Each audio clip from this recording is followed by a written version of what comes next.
incredibly compelling video there of the shaking that happened for minutes, causing the bulldozing of these buildings, the leveling of these buildings. The infrastructure there doesn't really support 7 points and beyond, which are considered strong earthquakes on the Richter scale. And so that's why you're seeing the level of devastation. This is going to be something that is probably well into the hundreds in terms of death toll, just given the fact that he's criticizing Iran for spending all their money on their military. Quick enough. So as mentioned, the recovery now there are some calls coming out is that closing from various GOP politicians and commentators that are calling for evolving in time, a return to fighting, but actually they're calling for us to put boots on the ground in Iran. Listen to this clip. And it's a good point because, you know, we've been saying since day one, we've had all these guests come on night after night saying, well, what does it take to actually get some of the citizens to stand up and try to go after the IRGC? Is the economy a tipping point? So, Trace, here's where I'm at with that, because this is a really, really important question. Economic pressure takes away the regime's money, but internal resistance is what drives that sense of control.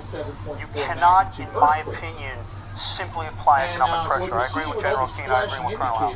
However, my contention is that it's time to start thinking about covert action. What do I mean by that specifically, Colonel? I mean that it's time to start honestly thinking about training and arming the multiple resistance groups within Iran in order to be able to use the time for the economic pressure that's going to start to degrade the besieged. They're going to start running out of money. It's just a question of months. But what are we going to do with that time block? It's time to start arming. It's time to, it's going to disagree with me with man-pads for taking out helicopters, but I'm talking about crates of RPGs, right? I'm talking about crates of Kalashnikov rifles. I'm talking about training packages from U.S. Green Berets. Nobody does it better than them in the world. Trace, you're going to use that time to start building the resistance within Iran. Let's give them 10 seconds. What do you think?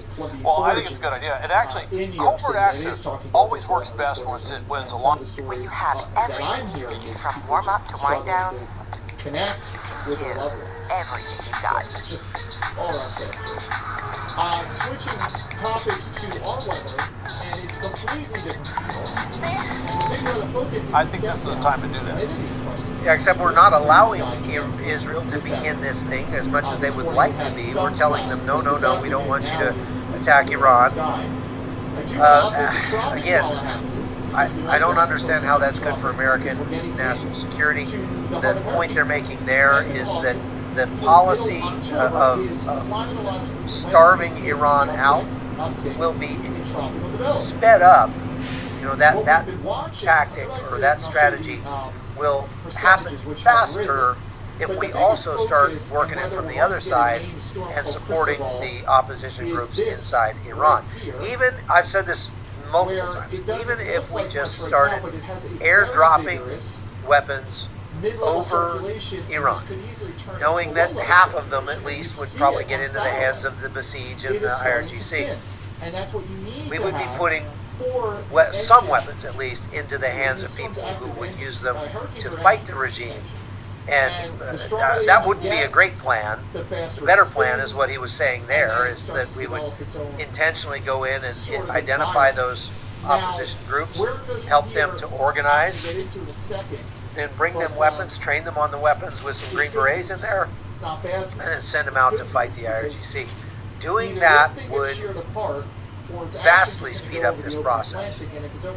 But we have to go all in. President Trump doesn't want to go all in. He just wants to go half in. Half in means half out.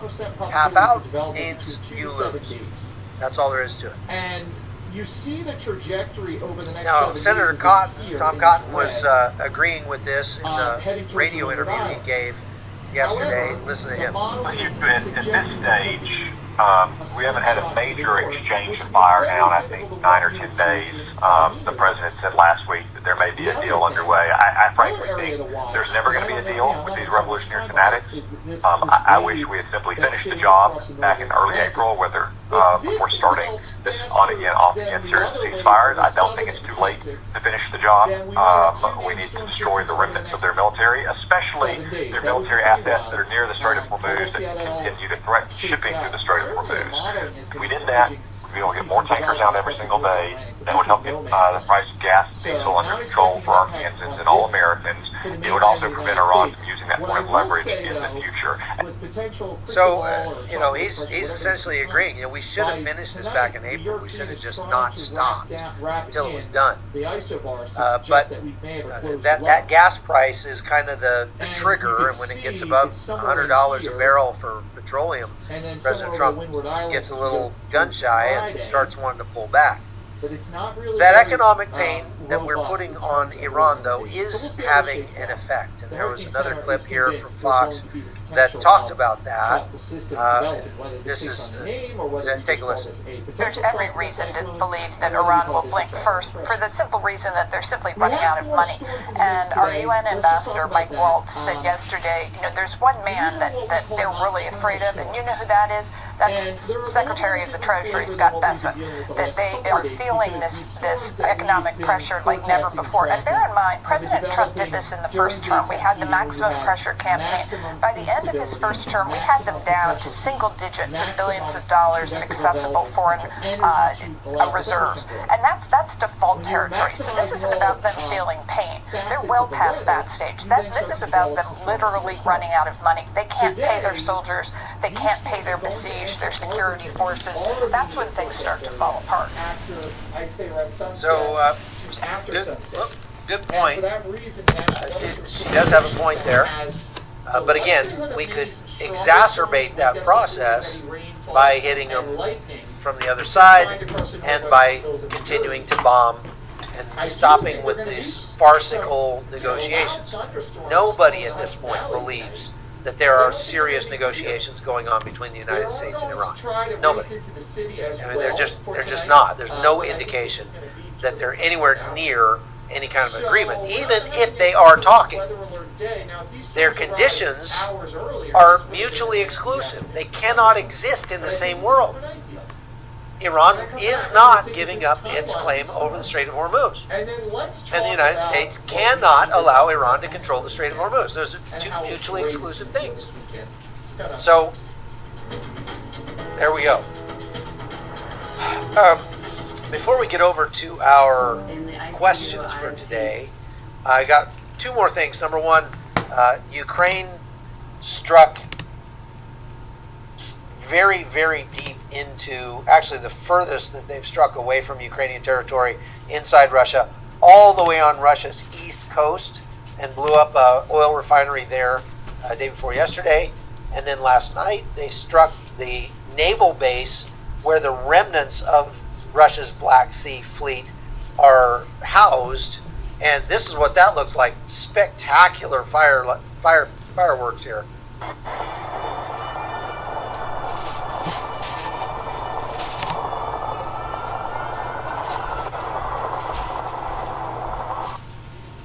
So that's just the Russians shooting. I mean, let's show that one more time.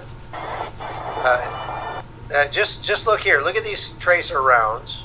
Okay, what are the thousands, tens of thousands of tracer rounds?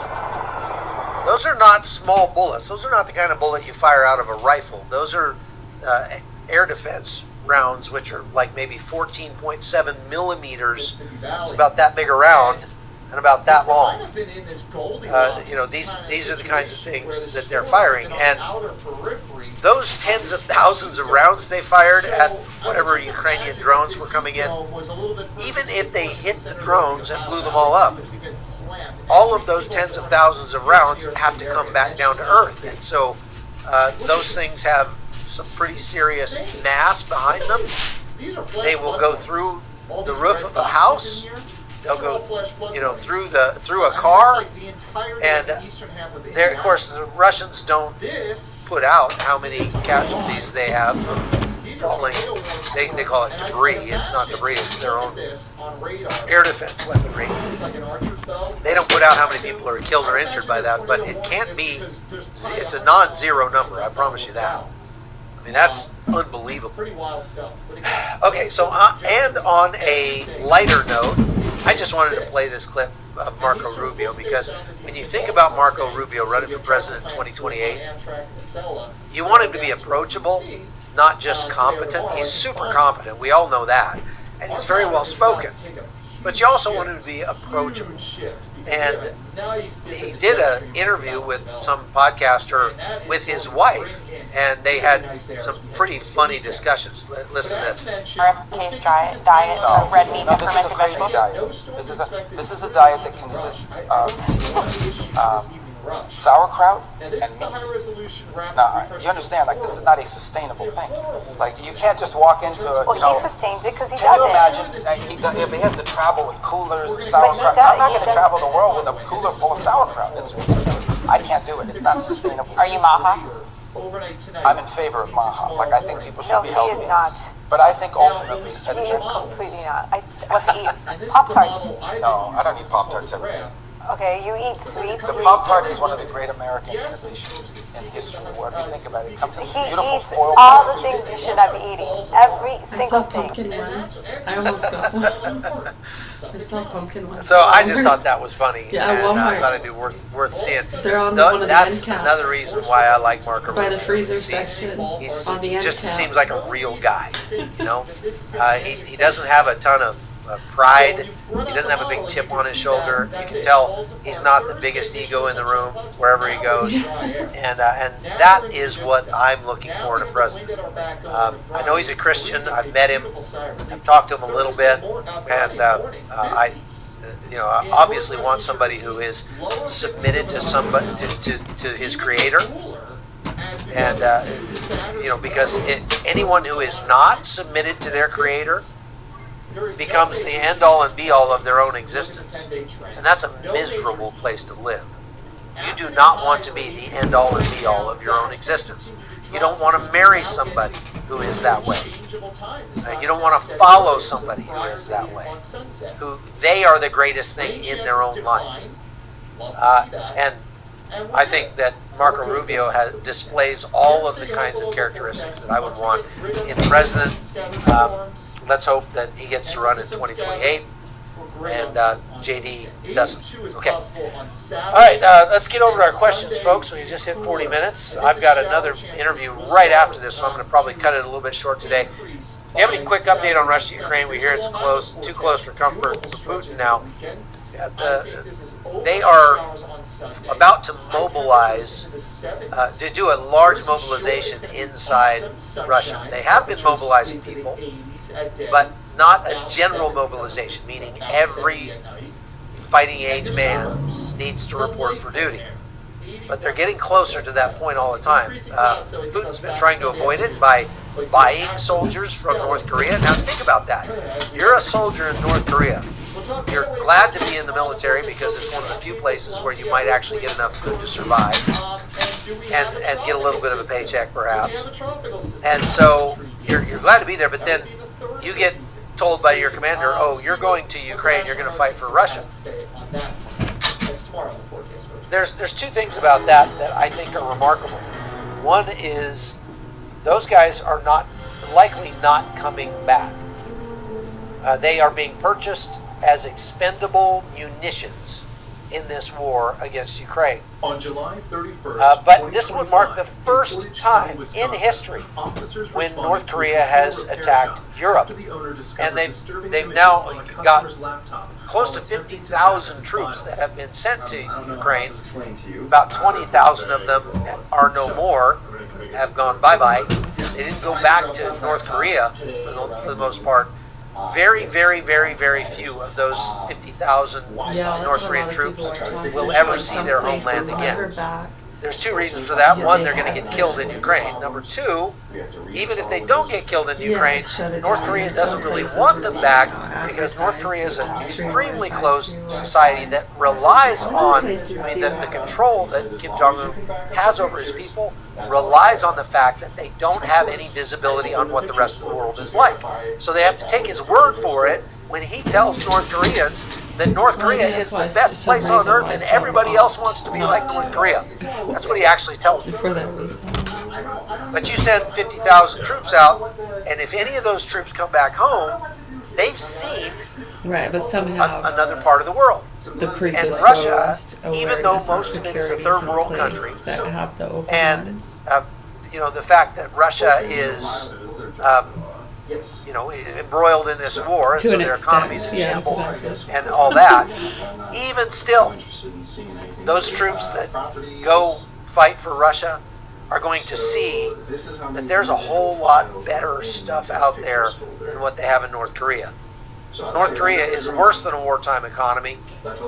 Their people are in some of the deepest poverty of any place on earth. I mean, Haitians would not Okay, so go to that's North way Korea. better. That's how bad it is. So Russia obviously is struggling. Ukraine is having a hard time because they've run out of interceptors. And they're scrambling to get more. That will happen. They will get more. And by the time they get more, between now and then, Russia will not be able to bomb enough Ukrainian cities to get Ukrainians to want to give up. There's no way he's going to demoralize the Ukrainian people to the point where they say, you know what, let's just give in to Russia. Because they know that if they give in to Russia, Russia will genocide them once it takes over. So they're not going to do it. All right, so next, Mullah got to go. Yes, Mark, I'd say so. He's put out, apparently Muqtada Khamenei has put out a bunch of directives. He reshuffled the whole hierarchy of the IRGC, put new people in charge, changed a whole bunch of things around, 18 different decrees that he came out with all at one time. And he did it on Twitter, on X, in a big,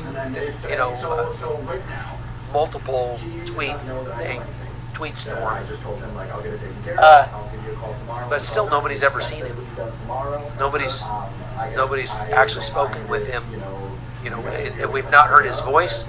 We've not seen his picture or seen any video of him since he was, put in that position. I don't think he's still alive. I think the IRGC is just using him as a, weekend at Bernie's puppet, just propping him up there. And then they're making the decisions now. They're calling the shots. And they probably think this is a great thing. The IRGC can now be in control of the whole country, and they don't even have to clear anything through the Ayatollah. They just claim to be the Ayatollah. Crazy. All right, next. Is Islam compatible with the West? I don't think so.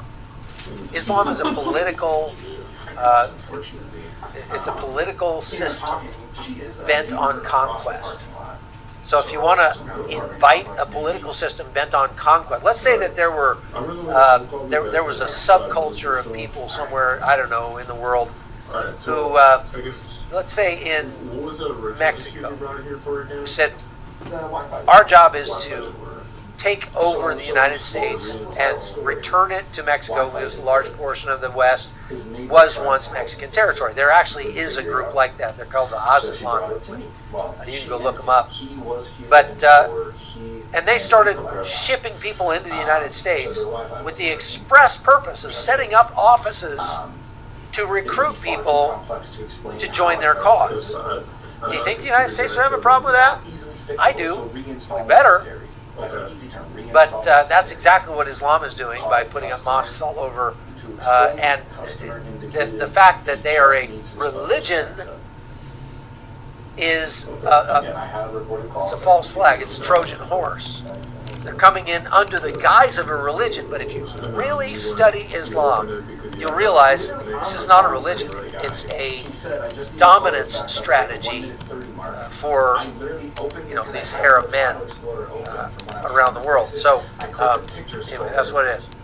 Next, watching from Wisconsin, question what do you think the timeline is for getting oil to flow across the desert to the Mediterranean from the Persian Gulf? 2 years minimum. Next, do you think this war will make the midterms difficult for Republicans? Yes, it already is, without a doubt. Next, Chuck, are we shutting down London through the Strait? We're gonna have to take this because this is evidence. Yes. And then, what time are you? Dusty, I have no idea what you're asking here. Let's move on. Iran won't do well after this attack. Well, we're not striking back, even though President Trump has said multiple times that he would if they did this. They're not striking back. And as far as I know, other than Saudi Arabia, nobody's even striking back at the Houthis for what they're doing. How are gas prices as low as they are? All the predictions of prices and shortages were way worse than the present situation, even while we still don't have control of Hormuz. Two things. Number one, President Trump playing this game of, we're fighting, we're not fighting. We're fighting, we're not fighting. You're fighting! You know, that sort of thing has kept the price of oil within a certain range. Get a new Mahindra tractor with 0% financing for up to 96 months. This month only at Central Main Equipment and Motorsports. Plus, every new Mahindra includes a free 50-hour service, a $1,000 value. Mahindra, the world's #1 selling farm tractor, with a heavy-duty steel frame and more built-in weight so you can work safer and do more. See us in Winslow to check out the Mahindra lineup and test drive one today. Central Main Equipment and Motorsports and Mahindra, outworking the field. Somehow benefits Iran is helping to keep the price down, but it's also helping to extend the war, and so one wonders which of those two things will be worse. Why are we aiding the enemy Russia? My question exactly, Dorian. Chuck, who is fighting for Ukraine? These seemingly new abilities they have in attacking into Russia itself. If the West is involved, NATO, USA, is it any wonder China and Russia is aiding Iran? I mean, yeah, who's fighting for Ukraine? NATO. I mean, Europe. The United States is not anymore. We're just selling weapons to the guys who are. What NATO needs to do is declare a no-fly zone over Ukraine and say we are going to enforce that no-fly zone with American air power. Problem with that is that it sort of would set up the potential for a direct conflict between the United States and Russia, and that's something that really can't be allowed to happen because we both have nuclear weapons, and that could go really, really badly. But Poland could do it, Norway could do it, Finland could do it, Germany could do it.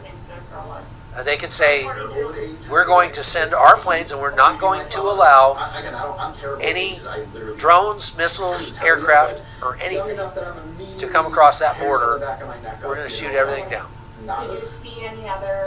Do that for a while, while Ukraine continues to get its act together in terms of their own interceptors and things like that. And then you get to a point where you nullify Russia's advantage. Yeah, remember they've done so largely doing the same thing on those free Wi-Fi things, and then people like this that would work for these smaller businesses. Isn't national debt interest the biggest part of the budget in the U.S. now? It's getting there. And it was showing them just very, very how those things could get misconstrued. Do you have an update on Iran attacking actually the U.S. creating a strong proper? lack of ignorance to the real times, stuff. Because so far, other than cyber attacks, saw some really damn photos. Next.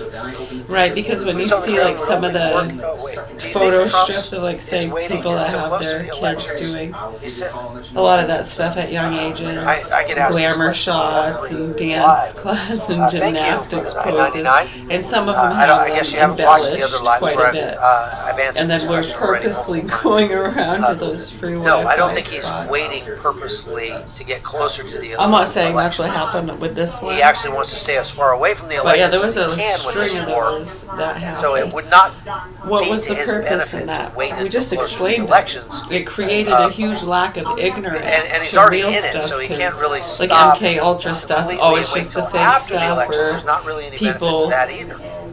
over He's exaggerating getting to the point about now where he's kind dance of in a photos. no-win situation there. Right, remember? Next. Yeah, this was around the time. Boots on the ground will only This work is how in the long South. ago it If was. not, what is the point Remember of the show sending Dance 31st Moms? box of Tripoli for 4 months? Yeah, and the one, I think her name was I guess he Maddie. wanted to have the option of doing it. Did the dance with whether or not what's he his just name? decided Sasha. to do it. I can't remember And I his feel name. for those, tens of thousands of yeah, and meters people were that are complaining floating around in the about that. Gulf And of then Oman, there was concerns twiddling their about one of thumbs the right now, other wishing that ones, they different get targeting ordered on a stuff. It was mission. pretty bad. I know. And then I can wasn't guarantee you the those Marines are dance not mom going, owner? we want to go I home. can't remember her name. They're going, if we're not going to get sent in to Abby, shoot bad thank people, you. then we want to go. She was, yeah, I remember they caught it. Next. It was like a show. They caught her What like if doing Israel, money US does laundering supply or cancel Russian, something. Chinese She's sitting in her intelligence car in the arms parking to garage, stuffing her face with fast nothing. food, like my life is I mean, over. very, very little. And it was all such a show. I don't know why we don't let But Israel do yes, it. so anyways, they Next. saw people complaining about that. Can you Oh tell us my about last god. night's Ukrainian attack on Have they never been to a dance Yeah, I mentioned show? that. Actually, that's where that video came from. Right, I mean, we I were showed you. complaining about it. Right I here. thought it was a nice dance. So It was they to did cause damage. something about mental illness, actually, wasn't some it? of the Was the drones got whole through, thing. Go back many and of them look. got Was this shot like down. 2015, But you can see 16, there's 17? very heavily defended Yeah. areas. So Take a look. it's going to be harder for them to actually wipe out all those Right, so it's remaining ships. amazing how a But lot of they did the. cause some damage. It's good examples, though, to show you how the real Why actual allow issues other and Islamic concerns states to get influence totally when America and ignored. Israel strike the And then IGC? all the fluff Your guess is with as good other as mine, stuff. bro. They did the dance with the mental illness stuff, got them going about the young girl How do we dancing with the prevent older tracer woman. It was rounds so from coming down and stupid. killing people? Well, the only way Right, to and do then that is people were not like, to well, what fire the about tracer rounds, gymnastics but to fire teachers? them And one of from them, it was the so dumb. coastline out into the water. And then the actual water. concerns But with you certain don't really ones get being to choose where targeted you fire got tracer rounds if totally, you're trying to probably shoot down didn't a get drone. You gotta ignored. shoot it in the Usually, drone, sometimes the wherever the drone fluff happens to helps be. All create those rounds come down distractions, and somewhere. then I've the been, people committing the crimes in and doing the war zones targeting think, before oh, good, and had they're distracted with all rounds that come stuff. down They're on not the going to roof of catch the building me. I was standing under. Yeah, so Just there's a like whole metal host roof. of You put holes in ideas it. and theories. They Nothing's people do really get killed by that stuff all concrete. the time. Especially over in the Middle East, because those But it morons does help like to kind of shoot brainstorm and AK-47s in the air ballpark to those celebrate things to at a help wedding people or whatever. understand the gist of Very it. oftentimes they end up flagging each other and shooting each other. Right, so yeah, you're seeing that. Faces drop. People are looking, some of them in class. Sometimes they start looking these things up and going, holy crap, how? Is it stupid? Right, where was that in the tabloids? Right, and then when you see all the other stuff going on at that time with the Catholic Charity Psychic Network connected to the places in Pakistan and beating women and burgers and the animal and child pornography and vaccinating people's children behind their backs and mental illness, mental illness. The overprescribing of SSRIs, it's absolutely horrific. You might get blown out of the sky. The number of people that have been targeted and killed. Let's hope not. It's totally petrifying, but I find it quite thrilling too. Perhaps preventing you Russian gotta, shipments right? Why makes it not? more I mean, if I difficult would for just US stayed all intelligence petrified, to trace the materials I'd to the probably be IRGC dead. I think I would be dead manufacturing sites. of shock, horror, sadness, and depression. That's how this thing Russian works. I don't shipments know. would make I it mean, unnecessary it seems that to way. track where those Many shipments experts go. say the number one So cause of I don't follow your cancer line of reasoning. is stress. The Really? smartest thing to do would be to stop the shipments altogether. Well, We then don't have that to worry kind of about crumbles tracking. the whole Next. establishment, doesn't it? But I Marco, mean, keep definitely some of, overran some antibiotics, questions, yeah, insulin, Thank of you. course. I I'm not saying completely get rid Russia of. can't or won't even feed, clothe, arm, medevac, etc. their own soldiers. How Intake can they afford 30,000 inhibitors, North Korean whatever you soldiers? call them. Because those soldiers are much cheaper Serotonin than recruiting inhibitor, more Russians. whatever, So they have to something. pay Russian soldiers a lot more money. They don't have to pay the North Korean soldiers anything. North Korean soldiers are getting sent there by their government in exchange for technology transfers and things like that from Russia that are not going to. Those guys aren't making money by fighting for Russia. They're on a suicide mission. That's it. So it's much cheaper for Russia to just buy new troops from North Korea than to try to recruit more of their own. Next. Why would anybody be? A lot of times too, that means Do you what think they the know that catering what truck they're was doing deliberate is setup life just in in case, or prison was it on the or flight the death tactic? penalty. So I there's think no they probably war looking game back stuff like or that giving in the in. past. It doesn't So they matter. I have mean, they'll plans take out if your something like that has kids. to happen, and they just ran the play that they already had planned. They'll run them right over. I'm telling you. Next. I've heard about And they'll sort of profit from fishnet it. Ukraine is using on Russian drones. What do we know about this? Yeah, I've seen a lot of it. And Nathan and I were in Ukraine last year in Kherson. They're they're installing these fish nets over every road and building a gas station and stuff like that to try to thwart the Russian drones. But they have to leave holes in those nets so that people can get in and out of those streets, and those holes are where the drones come in and then blow stuff up anyway. So they do stop some attacks, but not all. And they're doing that now in Zaporizhia, and they're doing it in Kharkiv and lots of other places. Next. Mokhtaba tweeting from the grave, cardboard cutout making the decisions. They just said he was going to the hospital. Yep. There you go. Any chance Ukraine attacks North Korea since they're being invaded by them? I think that would be that's a distinct possibility. If they have drones that can go that far, I think it's a real possibility they might actually strike at North Korea. I'm not sure. I mean, then what? North Korea is going to fire a bunch of its missiles at Ukraine, so maybe they won't just because they don't want to stir that up right now. Next. Does North Korea have a bioweapon? Don't believe so. Let's hope not. If they are, they aren't telling anybody. Okay. I think that's all we got for today. Folks, do me a favor. If you want to support, look, independent creators like me are kind of where the future is. The broadcast media, watching CBS News at 6 p.m. or whatever, that's a thing of the past. This is where it's going. And you don't pay for cable anymore. You got the cord because there were 200 channels of nothing worth watching. If you find something you think is worth watching, it makes sense to toss a little money our way to keep us on the air.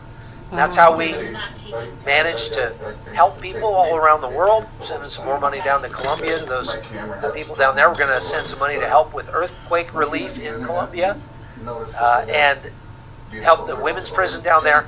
All of that comes through chuckholton.com. So if you want to get a lot of extra content, have monthly phone calls with me, get copies of my books and movies and stuff that you can download off the site, go become a supporter at chuckholton.com. It means the world to us when you do that. We appreciate your vote of confidence, etc. Wearing a Milwaukee Brewers Also, shirt. we have 1 week left to raise the money we need to buy this building that we're trying to get for our men's leadership academy that we're putting together. It's going to be called the Appalachian Leadership and Training Academy, ALTA. And it will be a part of the Frontier Forge Institute that we've started and just finished running our first event this last week. So to do that, I gotta get grants, and to get grants, I gotta have a building. And there's a perfect building that's up for sale, it's going up for auction. That's for sure. That the auction ends in about a week, and I don't know what it'll go for, but could be in the $100,000+ more of an impact than just kind of We've saying raised it almost $100,000 so far, and explaining how those we got some bills capabilities are to pay, so there, we're but not to able to see use all of how it. So if you'd like to it help actually us does achieve get that vision addressed, and those kind invest of things. in young men, Well, because people here go to those capabilities, and I don't frontierforce.org/vision think a lot of them and grasp. take a look at what Especially we're the doing. youngsters. And if the Lord Back leads to you to square one. join huh? us, we'd appreciate That's that why very much. so many were Okay, pleading thank you very much for watching. with God bless you. We'll boards see you and next time. stuff like that about the education with those things. Yeah, somebody stole my camera. One of the things I learned in the Google Project Management Certificate was Agile methodology. Agile methodology basically is when you do things in iteration. Different things, and so I started as a hobby, collecting the pictures of a little girl. Like I said, this on the Getty Publishing. If I could get the ones that hadn't been on Getty but were from a different point, All on dramatic. No, probably 4 or 5 years now. That's yours. That's mine. Where did you get it? I got it from Best Buy. Okay, so you physically went there and bought it yourself from Best Buy. Been on Getty, but we're from a different. Why did you bring it to Cody Electronics Repair? Because my Wi-Fi went sour on it, because I didn't update from Microsoft, and the update wiped out my Wi-Fi, so I brought it to him to get my Wi-Fi repaired. Okay. How long, I guess, when did you start looking, okay, I'll start back up. When did your camera get stolen? Before I lived here from Virginia, Okay. I went to a pool hall and I left my window open in my car and somebody stole my camera out of that. So it was stolen when you lived in Virginia. Yeah, when I lived in Virginia. When did you move out of Virginia? If you can remember. Oh, it was 2000. Okay. And then did you move straight here, or was there other places in between? No, I went to Wautoma first. Okay. And then I moved here from Wautoma. I got a job working at Biggie's. So how long do you think you've lived in Stevens Point for? I'm sorry. How long do you think you've lived in Stevens Point for? Something very simple here. You don't hand the enemy the weapon that they're going to use to kill you. Little girls. Right? Crazy. A couple of years. You see this guy? He's just yelling at me. He just made a fist at her, I too. guess I'm finding it very hard to believe. Yeah, she did the hand signal. You were Oh my goodness. This does not look good. No. They stage that stuff all the time. You like can this tell situation. it's He looks pissed. that's so staged. Yeah. They do it all the time for different reasons, hoping somebody jumps in to help, or yeah, then they have other people waiting in the bushes to steal their car.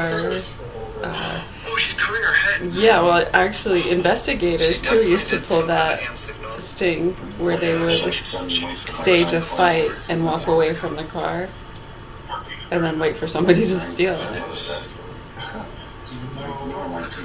and then pull them over for stealing the car. Yeah, those were sting operations, probably back 20 years ago, maybe more. Right, so then can you see how it's like kind of opposite? It's not, it's just people doing Nothing it. that she could have done to deserve that type of reaction. We got some serious problems. Yeah, he's clearly got some. Right, and then if somebody gets out of their car to try to help, boom, someone's gonna run in and steal their car. Yeah, try to stay behind him if you can. Look at him, look! Yeah, they can claim it. They got beat up by some guy, go to the hospital, get some pain medication, claim victim. Happens all the time. Not as bad as it's slowed down a little bit with awareness, but you'd be surprised. You could tell that was such a stage. And now these guys are following him and everything and concerned about her safety. That was so fake. That was so fake. Yeah, just follow him. We'll make sure she's alright. I'm sure they live around here, like they've got to. Yeah. Look, Okay. Earlier you said that he's like swerving and stuff. you might have This dude, yeah, some he's got some issues. stuff saved. And driving a truck Is that like that, referring he's kind of to looked like a little little bit of a girl douche. or? The most common reason is they want to get beat up. Okay. It's like Fight Club shit, and then they go to the hospital and they claim victim. They just got beat up by some guy. Him and his girlfriend were having a little argument. Some tough guy tried to step in and save the day. It was a big scam for a lot of those traveling bands. And then they need a kitty, fully trained support pet. When you would search pictures of the I mean, if they're going home, we'll just we can call the cops on them. We'll know where they are. Yeah. Yeah, it's the Skid Row stuff. A lot of them don't even seem to be aware of. I hope it's close because she does not look like she's gonna. And you said you were connected to your Wi-Fi at your apartment. Hopefully we can, at least check on her, make sure she's okay. This guy's. Do you have it named a certain? You need someone to either check him or get him Your checked Wi-Fi. in. Some people can name Something their like that. Wi-Fi. No. Okay. I named my laptop Nappy Lappy. Okay. Because when I put it up with the night, when I go to bed, I go to sleep. Then I get up and I start playing my casino. So I have your laptop. Okay. You're not going to get your laptop tapped right now. Would you give the department consent to search your laptop? Okay. Anybody else have access to your computer? Okay. You're the only user? Okay. Anyone else know the password other than us and Cody Electronics thing? Does anybody else know the password other than? Okay.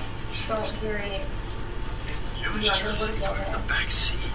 Okay. Dude, that's crazy. Today, I don't know. Okay, and we can. Yeah.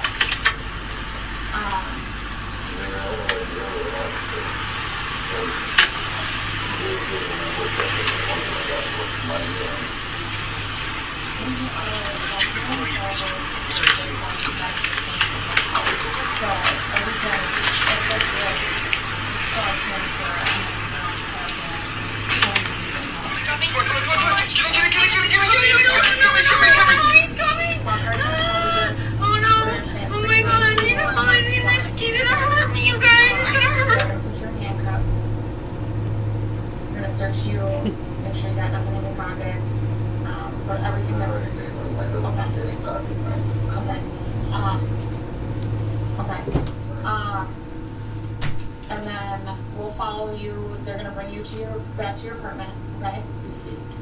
Okay, because I need to use the restroom very soon anyhow. Okay. You get your meds, and then we'll transport you to the jail, okay? Is there anything else you need out of your apartment, Garrett, other than medications? Just my medicine. Okay. Is it locked up? Yeah, it's locked up. Not my medicine, I mean, Right. no, it's my apartment. It's Yeah. not locked. You have any questions for us? Yeah. What is that? How do you know I'm ever going to get out of jail? Why should I even have to go to jail? Because I have a couple of pictures of Yes, girls on my... yes, because you have child on your laptop. Well, like I said, I can always erase that immediately. Well, that's not going to happen today. Yeah. Then I need to go to the hospital. Like I said, we're going to be bringing you to your apartment to get your medicine. Then you can take me to the hospital after that. So I'm supposed to make an appointment with the doctor, but I've been working with my medicine and I've just quit working. Sure.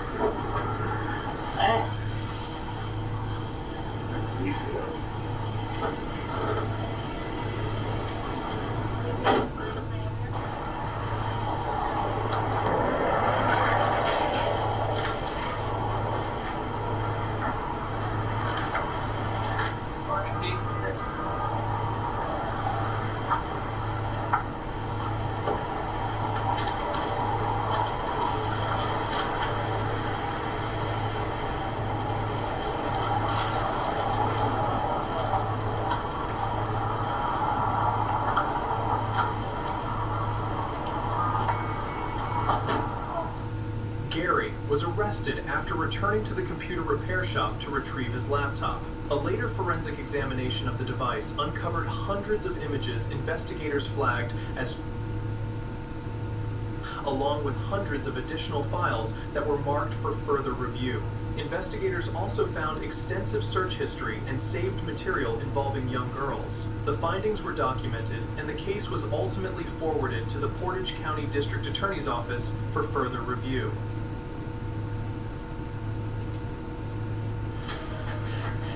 Hurry into the Ram Make This the Summer event for a great American deal. Now, get 15% off select Ram 1500 models, plus no payments for 90 days. And get it all backed by America's best powertrain limited warranty. 10 years or 100,000 miles. Don't wait. Get a great deal during the Ram Make This the Summer event. Nothing stops Ram.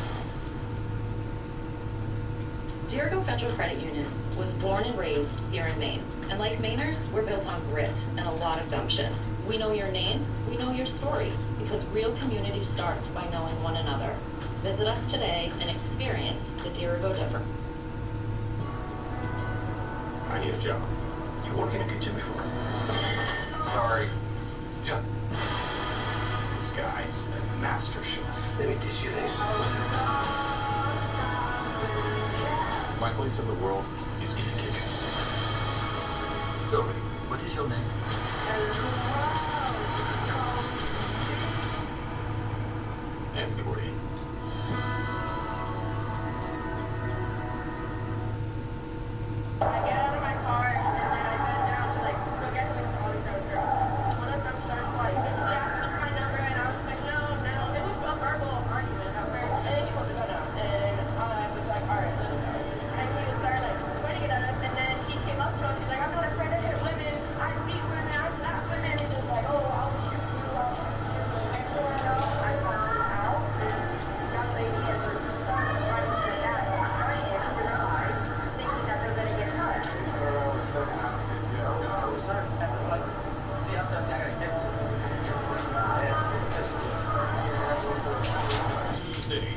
8th, 2025, Wellington, Florida. In the parking lot of the Wellington Green Mall, a social rejection escalates into a high-risk criminal incident. A 17-year-old minor, already under judicial supervision, threatens 2 women with a firearm after being rejected.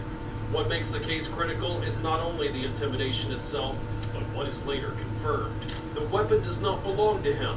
One of the firearms is reported stolen, and the situation forces the victims to seek refuge inside the mall, shifting the danger into an enclosed public space with uninvolved civilians. From that point on, police intervention moves away from mediating a dispute and toward reconstructing how a minor with prior involvement in the system had gained access to a gun and used it to intimidate others in a public setting. I'm Tyler, and this is your Daily Dose of Crime. Get your daily dose of crime every single day at 3 p.m. Eastern, and we're turning it up. 2 videos per day. Don't miss a single moment and tune in. So basically what happened is I came here to drop my friend off for her job. I'm in my car, putting on my makeup. I get out of my car, and then I bend down to go get something. I guess obviously I was here. So then he rolls down his window. One of them starts basically asking me for my number, and I was just like, no. So then after I said no, they started calling me a fuck.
Honestly, I was kind of nervous. So I was in front of it because I didn't want her to come. It was literally like this big. It wasn't even a big gun. But he did reload it. I don't know if it had ammo in it, but he did plug it back. And that's when I walked away. And he kept on chasing us, and then I just told him, let's go, because I'm not trying to get shot. I mean, he's obviously not doing anything right now, but we don't get so weird. He was about this, this tall, to my eyes. And then, he was this tall. He was he was wearing a black wife beater, and then a black sweatpants, and he had short black hair. Well, he was a passenger in this white truck. I got a picture. Oh, I have a picture of him. I can show you. Yeah, of course. Oh, yeah. He was pointing a gun at us. At this stage, officers begin focusing on the young man's behavior rather than the earlier verbal exchange. They do not see an isolated reaction that fades, but a sustained escalation triggered by a minor moment of frustration. Turning to intimidation would suggest a need for control rather than a brief emotional outburst. And for investigators, the key detail is not that the conflict continued, but that there was no attempt to disengage or de-escalate, indicating that the goal was not to end the situation, but to force an outcome through threat. This is what he looked like. Is that the same guy that we're on? I don't think so. Okay. And then he had another white friend, and he was a little taller, and then 2 girls. What is that? Is it same underwear, I believe. But this was the young man who had the gun. Yeah, and he came here. You can see he's reaching into his pants for it. Well, I can't say. I can see his hand in his pants. Absolutely. But did you tell him how he came? Oh, and then he came inside, and I was kind of. So then he came inside. He's walking this way, then he walks kind of back towards me because he sees me over there. So then he starts telling them, oh, we came up to them and harassed them, and that's why he did that. What's the other gentleman? So, those are all the people that were there. The girls were the ones that shouted out to me, calling me names and stuff, and then the guys, he was actually first asking for my number, and then I said no, and then they started calling me names and stuff.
guess he sees what's happening. He sees, and it's all verbal to this point. Nothing, no threats, nothing. Let's get to that. Yeah, so then he jumped out of his car, and then, and I'm like, yeah, like, why are you guys signaling me out when I'm by myself? And basically, I'm just like, why are you guys signaling me? To the girls or to the guys? We were kind of just talking in a group, like, why are you guys, like, I kind of just got out of my car, I don't know these people at all. I don't know why they're talking to me. So then she was doing that, and then I'm talking, so everything is very verbal. Then the guy jumps out of his car, and, like, immediately, the guy with the gun. Well, no, so basically the three people were outside at first. It was the blonde kid and then the 2-year-old. Okay. Then as the guy with the gun sees what's going on, he jumps out of his car. Okay. And basically, like immediately I see his hands in his pants, so I was like, okay. So then he starts talking, and he's the one really talking. Like the other people, you know what, they insulted, didn't do much. It was just this guy, he's really talking, and then finally, like, we're in a verbal argument. And he's talking about, so, I beat women, and then we keep going in a verbal argument. And then he pulls a gun out, and I was like, alright, let's go. And then, but like, I guess. How far away were you guys in all literally this? like this. Like we were like this, and then I see him pull a gun out, and so we like this. Okay. I see him pull a gun out, I kind of back up, because I'm kind of scared. She wasn't really fazed by it. Okay. So then, he's still talking, he's saying like, then finally he talks to go back, and I grab her, and I pull her back, and like, alright, we're going. Right. Like, this isn't working. Yeah, this isn't working. And then, so we walk away, and he shouts something out to us, like, yeah, because I'll mess with the fatties, or something like that, like, I'll mess with the fatties, just basically saying he beats me. Okay, like, that's basically the premise of what he was saying. So then we walk, and then, I turn around, and he said something really out of pocket, and I was like, no, like, you're just, okay, I was like, you're just short, like, you're just shorter than me, like, you just beat us like a man, okay? Basically, I was calling him short at this point. And then I guess that really got him upset, that got him really upset, so then he starts walking towards us, and then, like, finally a pull back. We just walk away, we're done. No, he had the gun out. He just, like, he was holding it like this while we were talking. Okay. So then finally, like, I guess he got tired of it, so then he popped it back, and then started, like, going like that with it. We're going like that with it, saying, oh, like, I'll pistol with you, this and that, and then, like, that's why I'm really, like, alright, we're done. Okay, and then you came in here? We came in here, so then, like, as I was leaving the parking lot, I'm calling the cops. Like, I get, like, it's one thing when everything's verbal, but then when you start pulling a gun out, people in public, that's different, So then I call the police, because he's obviously underage, and he looks right to me, at least. I call the cops, and then I'm walking here, so then I'm calling the cops over here. I see him again, and he's just, like, walking past me, looking at me, like, smiling all weird and stuff. Then he walks over here, makes a turn, I guess, and walks right back over there. And then he starts talking to one of the employees, and like, sorry, I'm just kind of. And then he starts talking to one of the employees, and then he was basically saying, oh no, they were harassing us. So I was like, no, you harassed me first. Okay, so then you come back here. So I'm just here calling cops, and he walks, like, after, I guess he found, like, where I was, and he walks here, makes a U-turn, goes back there, so I'm over here in the store trying to call the cops. But then the people in the store obviously don't want me in there, because it's starting problems, and then they're kind of pushing me out, and then I kind of, like... Is that where works? Yes. Yes. Okay. So then we didn't see any of this. She was over there working. So, then, basically, we get into, like, another little verbal thing, but then I kind of, like, didn't want to be in it, because I remember the gun. And so then he just walked away, got down that way. And comes out, and she's like, oh, what happened? And then I was still on the phone with the police. Okay. All right. Is there anything else you think I need to get over? No, just that, like, the two girls and the blonde guy, they really, like, yes, they were the ones that, like, called up to my car at first, and, like, that's kind of why we were mad, but they really didn't do anything. Like, so I don't think that they should really... All right. Let's go. All right. It is during this segment that the suspect is identified as Jonathan Mazzio, 17 years old and already under judicial supervision at the time of the incident. That context reframes the entire situation. Any connection to a firearm immediately places him outside the law. And beyond physical description, officers note something much more significant. Mazzio does not withdraw from the conflict, but instead sustains it and carries it forward, expanding the risk into the interior of the mall. At the same time, his first informal defense begins to take shape, portraying himself as provoked and minimizing his role, a strategy that will resurface later. For investigators, this segment establishes a central conclusion. This was not a moment that spiraled out of control, but a pattern of behavior that continued despite predictable consequences. So basically I left for the car and I came to work. I get a call and I'm sitting at the door. She gets a call and doesn't answer. So I'm like, what's going on? I'm like, I just got a call. I'm like, what do you mean? What happened? Where are you? And then she's like, yo, I'm like, no. I'm sorry, I'm coming to you. And then so I came to her and I see her, she's walking, she's in distress, and I'm like, what's going on? I'm like, let's help her. She's in distress, but she just got home. And I'm like, what's going on? So I'm like, okay, so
shift to how Mazzeo attempts to explain what happened.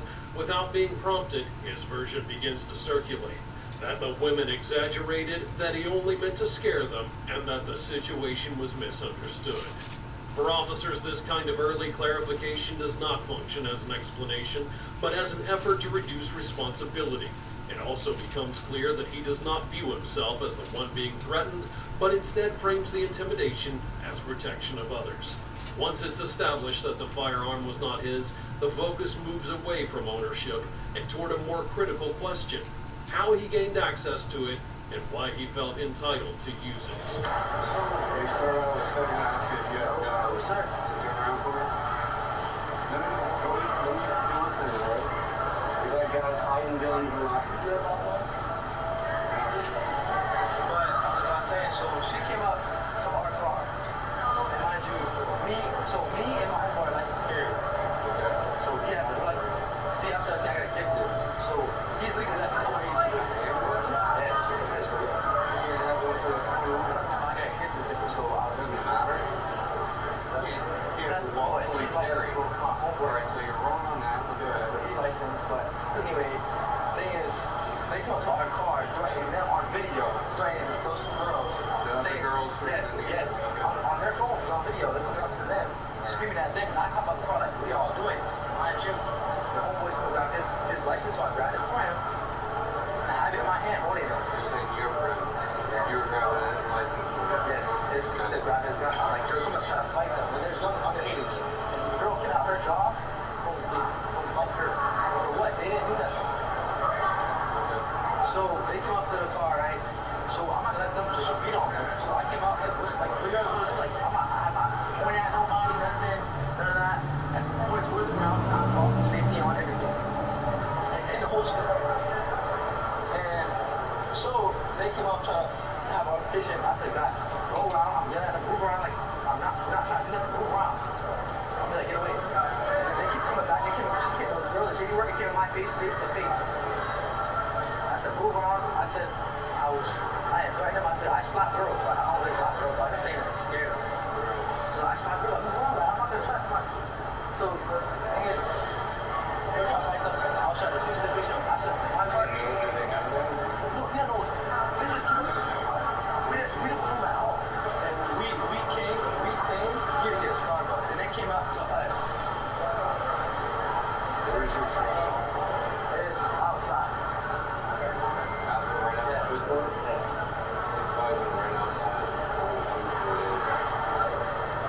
But we're just about to leave. That's the thing. Like, they came out to us. It's better to clear this up anyway. If you're telling me what you're telling me, you're fine. Yeah. It's all in the phone. The video doesn't come up to us. Right outside. Hello. He moved his car because they thought you were going into you. So these girls came up. These two other girls came to try to fight. Who was on with? These other girls, and I'm in the car. That's the period. So I'm on the car. Peroxide is, they put peroxide right in the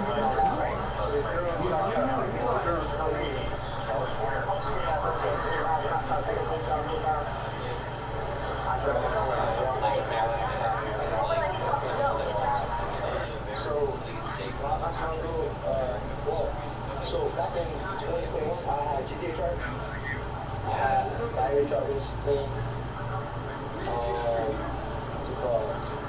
I never had a gun charge. That's why I right now, I got gifted a gun, but it's not what we don't want. I do that. Thing is, he's licensed. He told me to grab this firearm from him. So I grabbed it. He couldn't grab it, so I picked it up. I was holding it. I was giving it to him. And while they were rushing me, I backed up. I didn't raise it towards nobody. And I pointed it towards nobody like this. I said, get out my face, because it was in my face screaming. I tried to scare her. I said, I really don't hit females. I've never hit females like that. I used to hit my mom. I witnessed that. I don't hit females. I just said it. And then when she said it, she backed up. So I backed up. I said, now, keep walking. And she kept coming toward me. I said, keep walking. So, bunch of guns all it's in the safety thing, like poster. And so I'm walking and stuff. And we start going in. She starts staring me down, I'm walking. So like, we just told you to go come out. We're not worried about you. The phone or saying stuff, stressing me out. I'm like, I said, I'm like, people curse me out for retaliating. I want to get loud. If you loud with me, I'm gonna get loud. Like, the whole family, that's like that. So you coming at me. So yeah, retaliate. Yeah, I'm sure they not to. I understand that. But they're in my face, screaming at me. I'm not going for that. Especially me.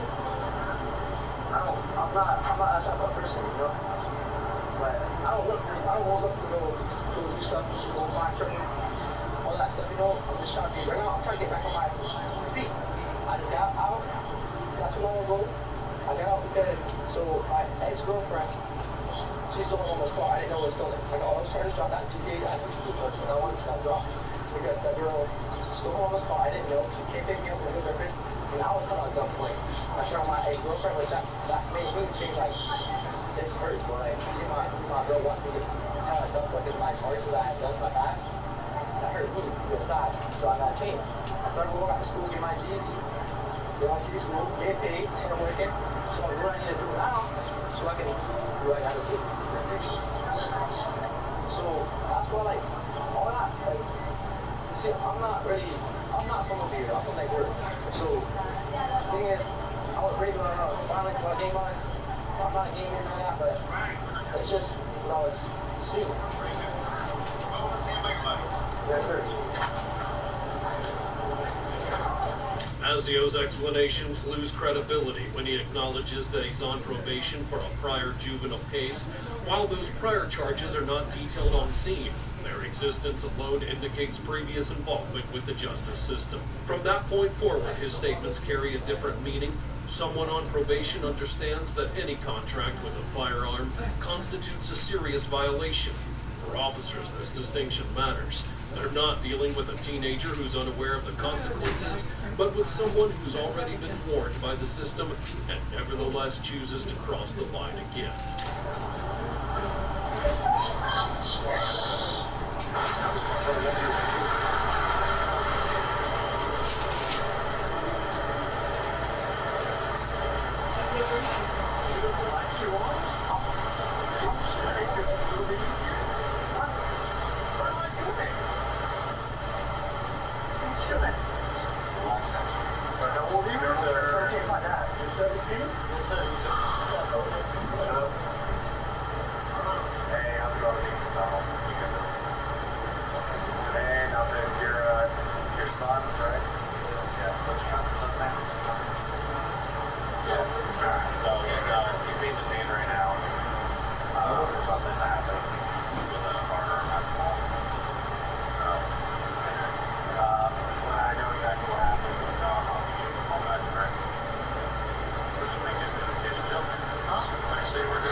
I'm a fifth-generation logger, the son, public school teacher. The dad who worked 16-hour days, and that still wasn't enough. So when they tried to replace us with foreign labor, I led a blockade of the border. Susan Collins didn't help us then, and she's certainly not helping us now. We're all getting crushed out here. Healthcare, housing, heat. We've got to fight back. We're all hungry for it. Maine is ready for a change. I'm Troy Jackson. I'm running for Senate, and I approve this message.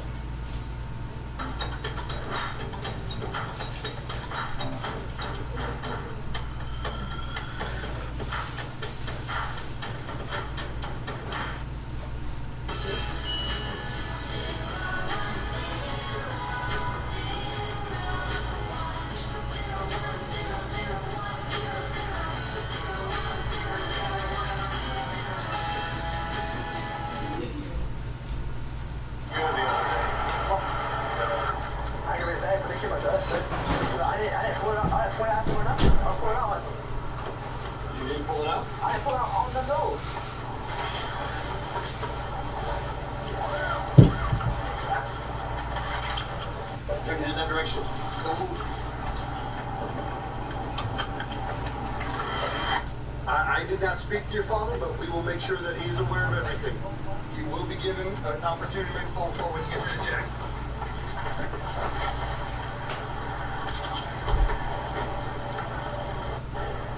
So if it's your phone, before I give it back, so I don't have to write a search warrant or anything on it, if you go through the phone, I just want to see if there's any evidence before it gets deleted. Like saying, hey, behind the gun or anything crazy like that. With the kid? Yeah. I don't have his number. You know, and why are you recording? That's my homeboy's. See that girl right there, the white girl with the blonde, white one, short one? Yeah. That's his girlfriend. And her friend is, you see the other girl? That's my friend. Yeah. So I was with her. Okay.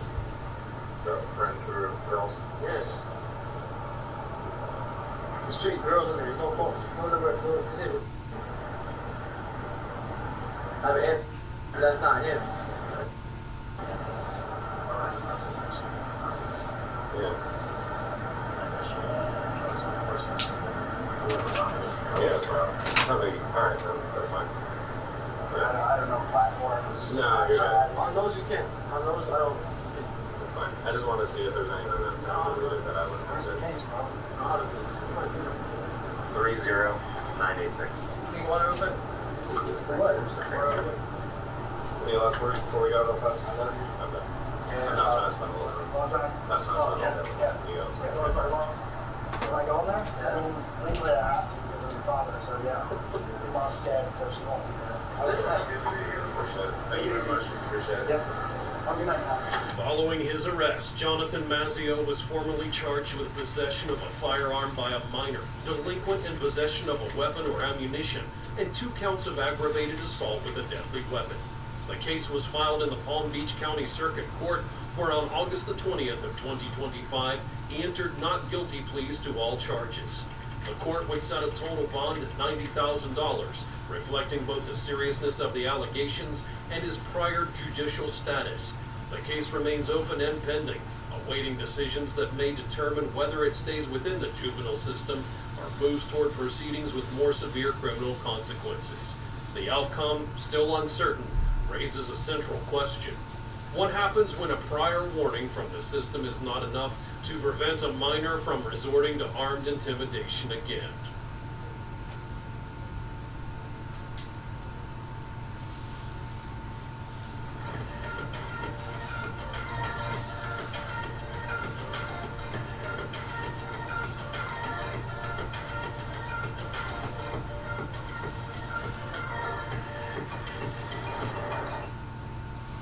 Build your perfect storage setup with U.S. General.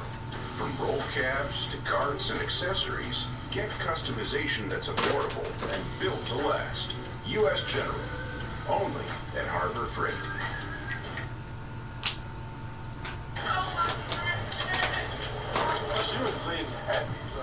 Harbor Place!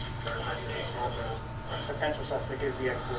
Thursday, May 21st, 2020, Hartford, Connecticut, in a residential building on Sherman Street, what seemed like an ordinary afternoon turned into the beginning of an investigation that would leave a mark on the entire community.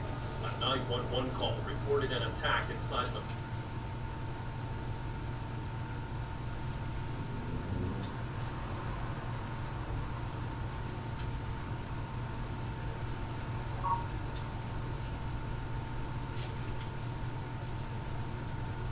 Oh.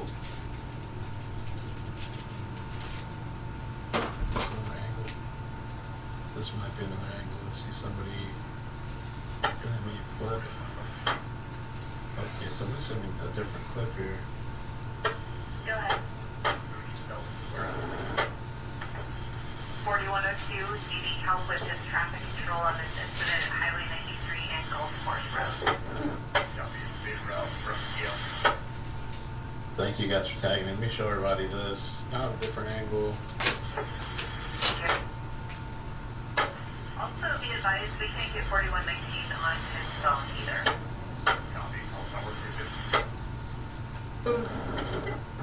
What is happening? What's happening? People are running from in and out. Call the police? What's happening? What's happening? What happened? What's happening? Shoot! Shoot! Hey, that guy can't even speak English. He just, well, that's one universal thing, right? Shoot. That's crazy. Call the police. Police? There's people running with kids. What's happening? What happened? What's happening? Shoot! Go! Just go! Go! Go! Go! Somebody got shot. There's a shooter at In and Out. Oh my gosh! What is happening? There's a shooter. I don't know. Slow down, mama. Oh my gosh! Wow. He's running. Copy that, thank you. What the hell? Okay, just get the hell out of here. Oh my gosh. Everybody's crying. What is happening? I wonder if those workers like have to go back to work after. They kind of suck. Like, all right, sorry, they call you back to come back to work. They should get the day off. Okay, let me see. Oh wow. Wow, that's crazy. Let me see. Okay, let's scope before has a lot of information.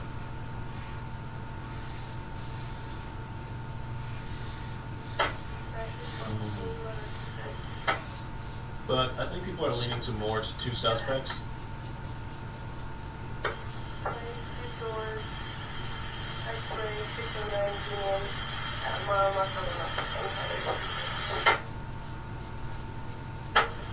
Copy that.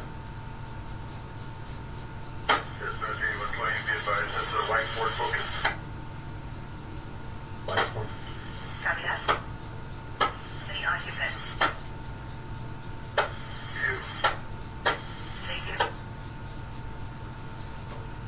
That is pretty wild, man. So 2 people that I've seen shooting. I think maybe that'll be the number. Maybe 2 shooters.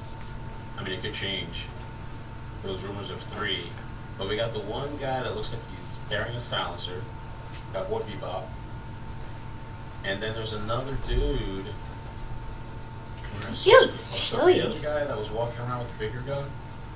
There's a huge gap. It's a wall of steel. That's like saying that I'm building a wall to protect America from illegal immigration. It stretches from the Pacific Ocean inland, but when you get a couple miles, east of San Diego, the wall stops and there's a giant gap. And you realize, oh, that wall's useless because everything's going around the gap. Anything that skirts the coast of the Iranian coast is getting out in a vast majority of the Iranian shipping is just that. So it's coming through that gap, going in, and coming out, and going out. Trump is just making things up. Making things up. We don't control anything. We don't control anything at all. He's lying to the American people. Straight up lying. And compounding this lie is just some weird stuff. So I'm going to go because this is directly related here. We had Victoria Coates was going on Fox News trying to give some justification for why we need to have this massive increase in the defense budget in just 1 year. And she's going to lay out some numbers here which are pretty eye-opening because they're talking about fiscal year 2027.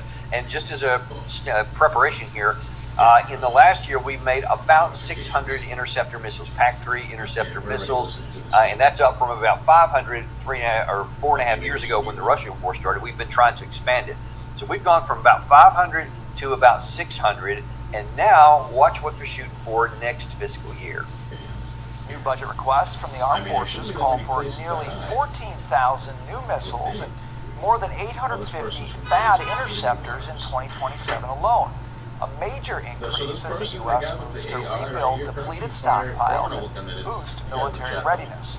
We've got to actually appropriate that money for the right things, the things we're going to need to fight the wars that we're in right now. So yes, I think the president has rightly requested $1.5 trillion for this year's defense budget. We've got the NDAA in hand. Now let's start getting that money appropriated so we can start this buildup.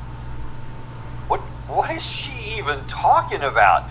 The 14,000 PAC-3 missiles when we can only make about 600 now.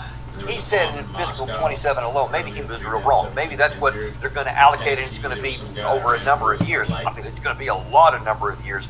But is she right that that is the thing that we need to focus on? Is more of the same PAC-3 interceptor missiles that didn't protect our bases in the Middle East?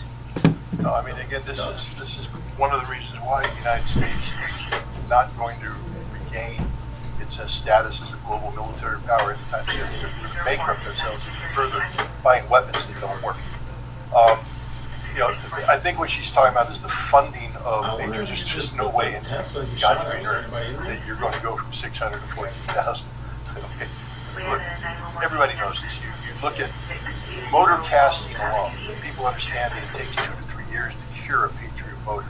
So even if we could cast all those motors today, we can't. We don't have the casting facilities. Those Patriots wouldn't be ready for use 2 to 3 years down the road. Critical things, the seeker modules and things of that nature have critical technologies that are linked to subcontractors. There's a finite number of them.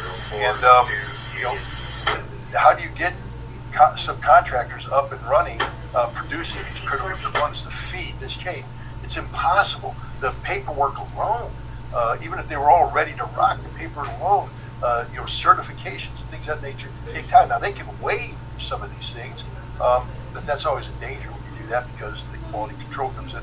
But we simply can't produce. We can't increase the volume like they're talking about in a short period of time. This is a long-term procurement package. But they haven't even allocated the money yet. I mean, remember, no contractor begins to do anything, Colonel, you know this, unless there's money behind what they're doing. Contractors don't work for the good of the country. Contractors work for the good of the shareholder. And the shareholder and the board isn't going to let them say, hey, go ahead and invest that multi-billion-dollar, factory expansion, even though you don't have a signed long-term contract, even though you haven't sourced out where your supply chain is coming from. No, go ahead and ruin us all, because that's what we live for as shareholders. We live to be ruined financially by your mismanagement. No, that's just not how it works. But the thing that you hit on is these missiles don't work. The PAC-3 is decent, but the PAC-3 can't shoot down a high-end Iskander. It doesn't have the intercept rate of intercept. It's got to go too fast. You can't maneuver. The Russians now have missiles, and the Iranians now have missiles that they fire, and they can move. So the second the algorithm kicks in, hey, we got it. No, we don't have it. Nope, we don't. We never had it. It's hitting the target. Boom. The advances in missile technology are such that neither the Fed nor the Patriot can intercept the high-end threat coming out of Russia, North Korea, and Iran. So we're going to spend all this money building a weapon we know doesn't work.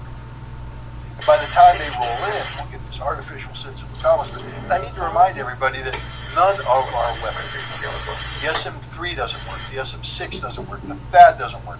The Patriot 3 doesn't work. None of these work. And now we can get to the long-range standoff systems. They don't work either. And by the way, I wonder if you can comment on this. One of the things that President Trump and Secretary Hegseth have been talking recently is they said, listen, I know that there's lots of claims that the JASSM and the Tomahawk cruise missiles the inventories are running low.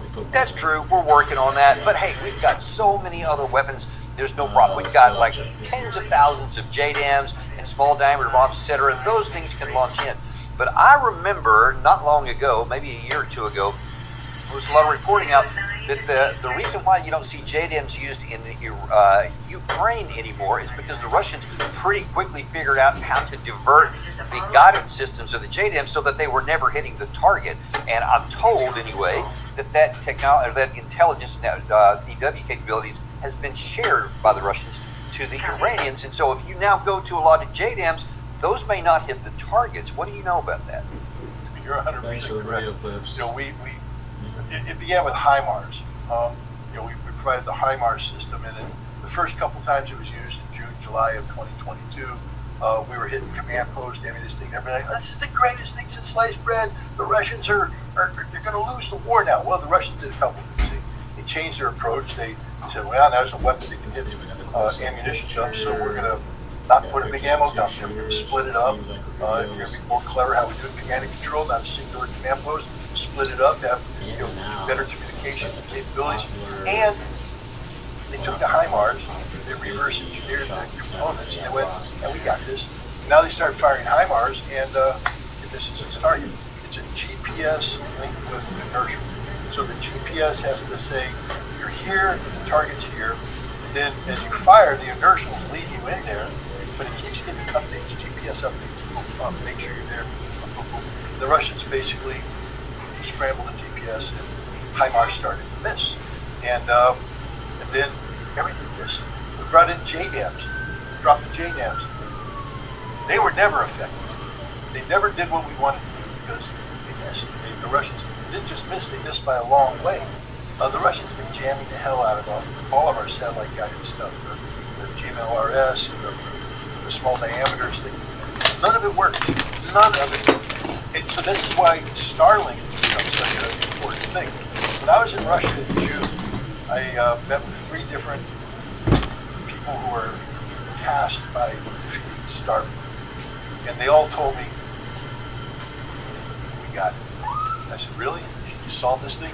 They said, yeah, we've got 3 different efforts. We've got one thing, we've got the second thing, and the third thing's called the shredder. And basically, they go up there and with Starlink, we've got a whole string of satellites, and they just go up there and they shred the whole thing, and it's all gone. But that's the end of space. All that debris is up there. They're like, we really don't want to do that. Yeah. Make us do it, we'll do it. But the other one is just, the guy showed it to me. probably shouldn't talk about it, but they can just shut down Starlink terminals. I mean, Starlink connected. They can pick a satellite, shut it down. And you're seeing that now all throughout Ukraine. Starlink's going dark. I don't know what. And we use Starlink. We use Starlink as well. Lucas, which is the stupid American version of the Iranian drone, is a Starlink guided thing. It doesn't work because the Ukrainians shut down Starlink and jam Starlink. None of our weapons work. People need to understand that. We put so much emphasis on technology that we forgot the basics of warfighting. None of our weapons work. Now we have to get down to the nitty-gritty business of closing with destroying the enemy. It's firepower maneuver, but we don't know how to maneuver anymore because we don't do that. We can always stand up, blow up airplanes, air power.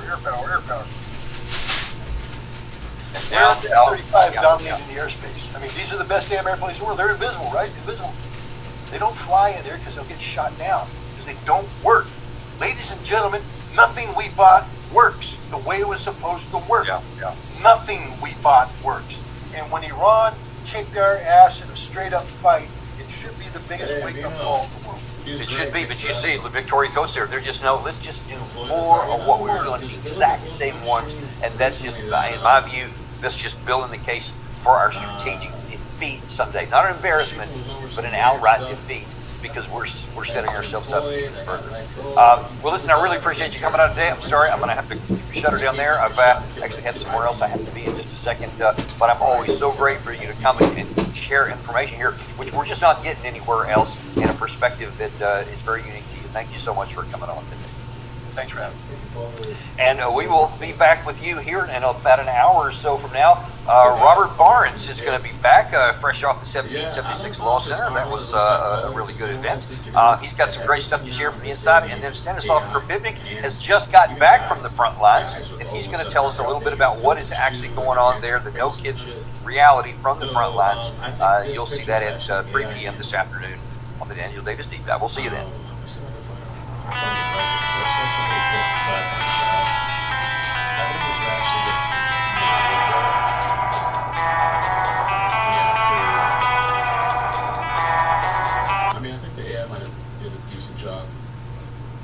But I don't know if he actually has something there in his arm, or is that just like a dark spot, the contrast, the shadows. When a female legislator disagreed with Troy Jackson, he threw a water bottle at her in anger. Jackson was known for bullying, and his brash conduct with women raised alarm bells about his temperament. Troy Jackson, another phony we can't trust.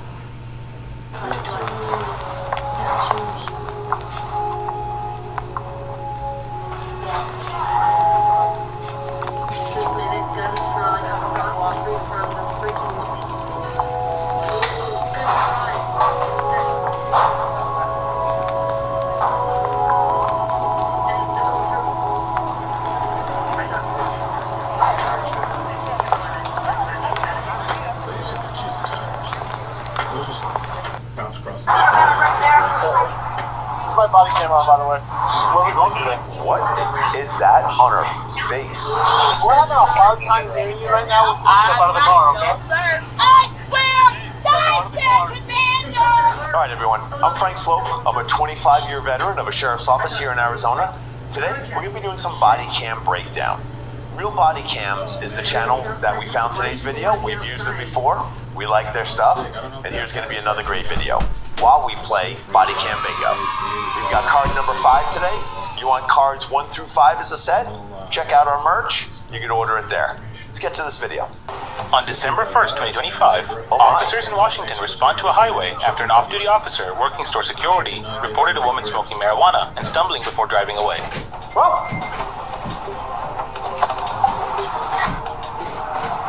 Here's what the officers did next. Territory, how nice. Yes, you are on 167, correct? If this is a highway patrol, is this correct? I don't know the laws in Washington as well as I know the laws in Arizona. Now here in Arizona, jurisdiction doesn't exist. If you're a sworn law enforcement officer in the state of Arizona, whether you're a game warden, a trooper, a deputy, or police officer, you have jurisdiction everywhere in the state of Arizona. That's it. If you're a police officer in Flagstaff, you can write a ticket in Tucson. Jurisdiction is really just where the ticket goes to. To be as easy to explain it as easily as I can. That's it. And it looks like that's how Washington is too. She looks like she's confused in the fact that she got on a highway and thinks that it happened. And there's not much on here. I was looking at something else to poke some more information. That is just like horrendous, dude. I don't know what. People have just completely lost their mind and their marbles. Oh, here, I found a Facebook page too. Check this out. I found a Facebook page. This looks like it's her. Got a little Facebook page here. We're just kind of diving in a little bit because, like I said, the news is kind of playing the same information over, you know. So just kind of checking out some stuff, whatever else we can find. And so this says Brown Bear Child Care August 12th, warm environment to help children learn. Elijah Matches up again, 1,800 square feet. Dedicated play space, specialized curriculum. Thank you for inviting. And this looks like I'm this a must be her, fifth-generation logger. I guess, and I don't know if that's her child. The dad who worked 16-hour days. Very sad though. That still wasn't Obviously that's her. So when they tried to replace them Somebody with foreign posted a labor, minute ago too, I some led a blockade of the border. for the family. And so this post was from March 19, 2021. That is horrible, man. Horrible. I don't know this lady, but she probably had a passion, you know, probably her passion, her dream, maybe to take care of kids and have her own daycare. And here's a really great video on importance of playing and really attending to your child, the impact that it can make. One of the TED Talk videos. And 4 years old. When I grow up, I want to be a ballerina, and I will dance perfectly.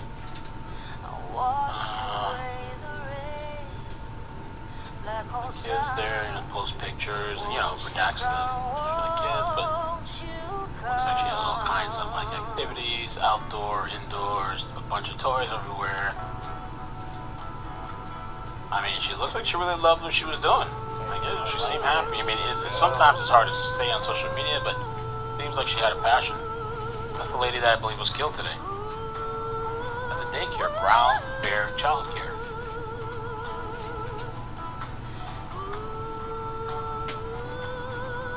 You can see this inside. The kids, welcome to Brown Bear Child Care.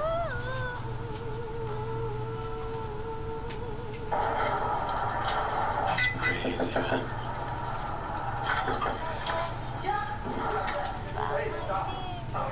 Kids run through. Make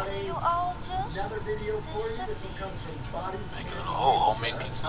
I like homemade pizza. I don't like olives though. There's no way all those kids like olives. Hell no. Ugh. The fact that he still lives with his parents tells you a lot about it, but I haven't seen it. Let's go. Inflatables. I mean, it seems like a fun place. Police were dispatched to a residence after Seems like it, anyway. Should never redact all the kids though, but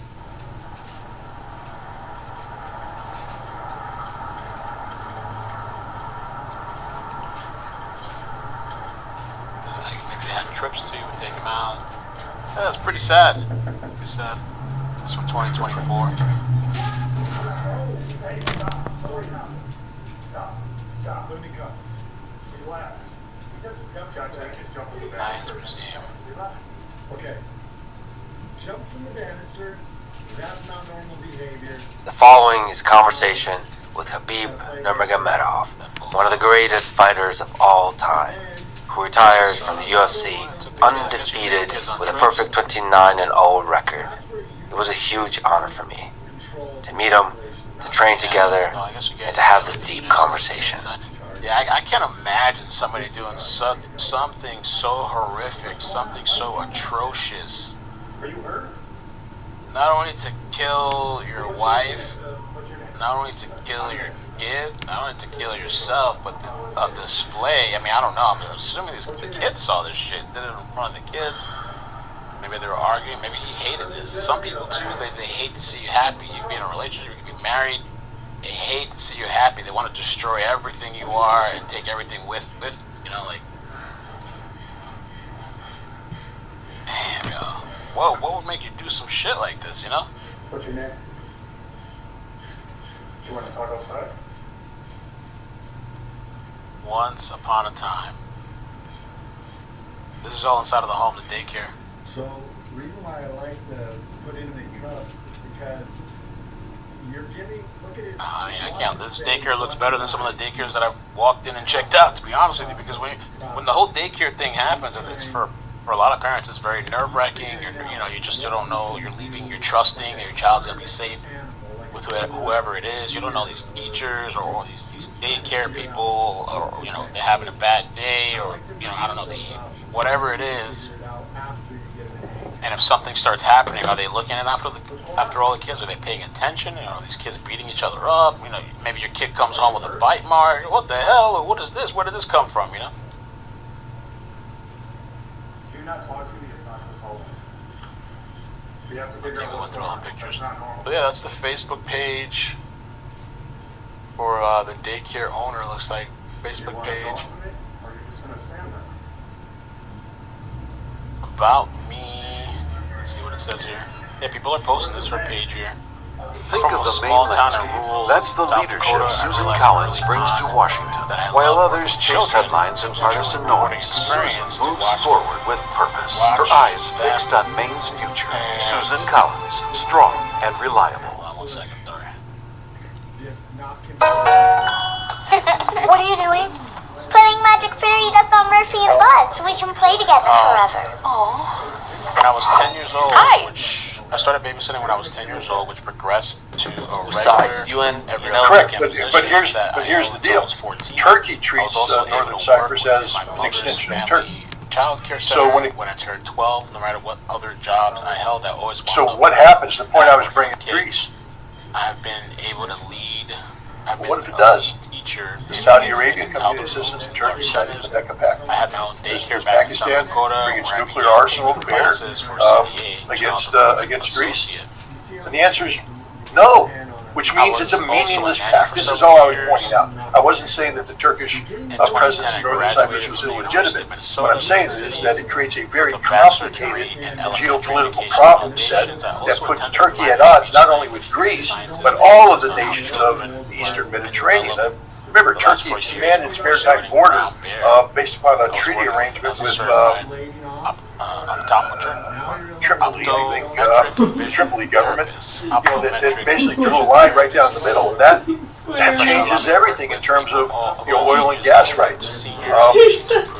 France doesn't agree with it. Egypt doesn't agree with it.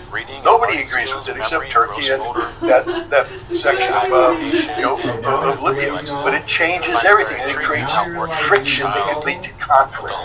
What happens if Turkey gets in a shooting match with France? Which almost already happened once because of the remember that Turkish convoy making its way, and the French tried to interdict it, cited some sort of ridiculous European Union rule, and the Turks said, "Come any closer, we're sinking your ship." The Turks said, "You can't sink us, we're French." The Turks like, "Do it." And what happens if you get in a shooting match? France has said they'll support Greece no matter what. So if Greece attacks Turkey, France comes I on mean, the it side of seems Turkey, like she now you got an really intramural loved firefight involving NATO. this Is job. Saudi Arabia really going to get in the middle of that? And eventually, Answer's she's no. going to be with her daughter. And yet, this pact is supposed to be about collective self-defense. That's what I meant. It's got no meaning. To child care, she wanted to be home with her daughter, and so, hey, okay, I'm going to run this business. I think the point that you've raised is important because it was mentioned by Yemenis as well. They said, do you think, they said to Turkey, do you think that if Israel attacks you, Saudi Arabia going to defend you? It's going to be us defending you, not Saudi Arabia. But the problem with Saudi Arabia, Scott, is not, they're not that capable militarily if they decide to defend. The only thing gives Saudi Arabia any punch is some of these people, again, I don't know exactly what happens. Take away Pakistan from the equation, Saudi Arabia's got nothing. Nothing. They spent a lot of money on weapons. And it seems like he wanted to destroy Saudi Arabian pilots not just her, went up against a real Air Force. but They shot out child, they must have really not even liked that. She must have hated that the child. Saudi Arabian army Yeah. can't So fight. in some cases, you see cases where they'll spare the child. Fat, out of shape, Didn't even spare the obese, child. non-fighting fools. Sometimes They don't want to fight. They want target to the child. sit there and wear just uniforms and knock give at or themselves something like medals for appearing on parades, and must have, like, and that's it. They don't know how to fight. They don't want to fight. Lost his mind, and that's why they have a and relationship with the also to like Pakistanis. desecrate The everything Saudis that she's buy their building and armies. working They don't towards. train their army. Do that. So Saudi the Arabia's place got that she nothing. loves, you know what I mean? Like that's how Israel doesn't fear, malicious Saudi these Arabian people are. division, marching through Jordan, closing on it. They pray for that to That's happen because crazy. the division will defeat itself That is logistically so crazy. as It's it unfortunate approaches. people do that to destroy So Saudi Arabia is something, just a non-starter like there. bigger Which or something that you're working towards, helping you know, other kids begs the grow. question: What are they up to here? Feel someplace comfortable. Saudi Arabia would be better off. And a lot of daycares trying to they might not expand do on all the this stuff. rapprochement that Maybe existed. you're in a That room, was negotiated by kids are in a China. room. Okay, they're gonna put on the TV. Maybe not create a formal Y'all kids defensive just gonna watch this alliance shit. with Iran, but make it There's some clear toys, all right, play with the that toys. Saudi now Arabia go to and Iran sleep. have no There's some cotton on the problem. floor, or blanket or something. that Go to there's bed. no military threat that that Saudi Arabia is done with America. There's some nice daycares, but this, But that's the other thing. I mean, this whole pact is meaningless so long as Saudi Arabia allows American forces on the base. There's all the stuff you gotta do. So as long as there's American military presence in Saudi Arabia, this But if pact you is find somebody meaningless. like this, It's it nothing. seems like they have a personal It's a touch joke. and care. It's embarrassing. Quality. It's humiliating. Quality Because care. it actually means absolutely nothing. A lot of people would love That's that. my point. I have never seen or I have never See if they're saying anything else. Okay, they're just kind of repeating the press conference. read or experienced anything with the case of Iran or Saudi Arabia. They have never seen Saudi Arabia as the enemy militarily. Thank you so much for the They are politically, maybe they have the Can you recap tensions how this there, happened? 'Cause I'm a but little never they thought that Saudi Arabia would be a threat militarily or any of these GCC countries. Steve again. The point is, The long story short is They're not afraid of the there was GCC. a reportedly a No one's stabbing afraid at of a the daycare in GCC. Hopkins, Minnesota. If there's anybody fatter than the Saudis, it's some of the That GCC countries. Again, that Three only people are have military deceased, because including they a child. bring in mercenaries from And it abroad. turned out to be that those three people are family. Pakistanis have good soldiers. And lot of them. it seems like the Everybody husband rents had them out. come over there, and But we're not exactly idea sure that, if it was you know, the, all of them were stabbed. It's kind of Bahraini special forces. They wouldn't really are clarify. gonna come All I in know and is that on the scare the scanner, crap out of the visual Iranians. reports It's was just a joke. stabbing themselves. And we if don't you're know waiting if for this the guy guy to field an army that has any himself capability, because he was waiting apparently today, killed his wife. none of them killed have his the child ability to fight. None of them have the ability. And so I don't know if he offered They don't himself like with a knife too. That's pretty gruesome. They like spending money to buy hookers in London. They don't like And spending while all money that was happening, there to was train themselves in the art of close 6 other kids in combat. daycare. 6 other kids in the daycare. I believe that at the part of this military pact or defense pact or security pact is Saudi Arabia. Saudi Arabia is asking Turkey and Pakistan coming together with them to announce what is that. This wasn't the case before the war started. There is something going on inside Saudi Arabia, in my opinion, that they see the necessity of having this.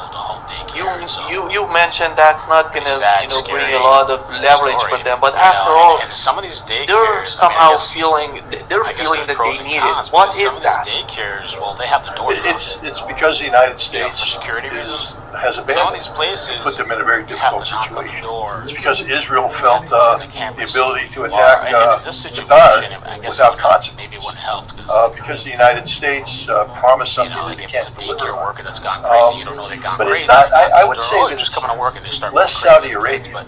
Remember, Saudi Arabia did that strategic pact. Saudi Arabia already has a strategic pact with the doors are locked. already have it. It's sort of what they have here, In this but case, it's apparently the husband. Turkey was always trying to get in on that. From the Which I haven't been able to find Turkey much that's on trying him, to get in on besides some, Turkey that's trying to old shoehorn smaller itself crimes, into the region. misdemeanors, So stuff like that. I would say yes. While there is a need for Saudi Arabia to do it, they of course really they played wicked host to it. I think a big driving force in this was Turkey as well. That's the only thing Because I can Turkey think is, of. It's like the guy was not, he constrained doesn't by want to its see NATO her happy. He membership. does not like seeing her happy. He NATO wanted to destroy no her. longer benefits Turkey at all. There's no benefit.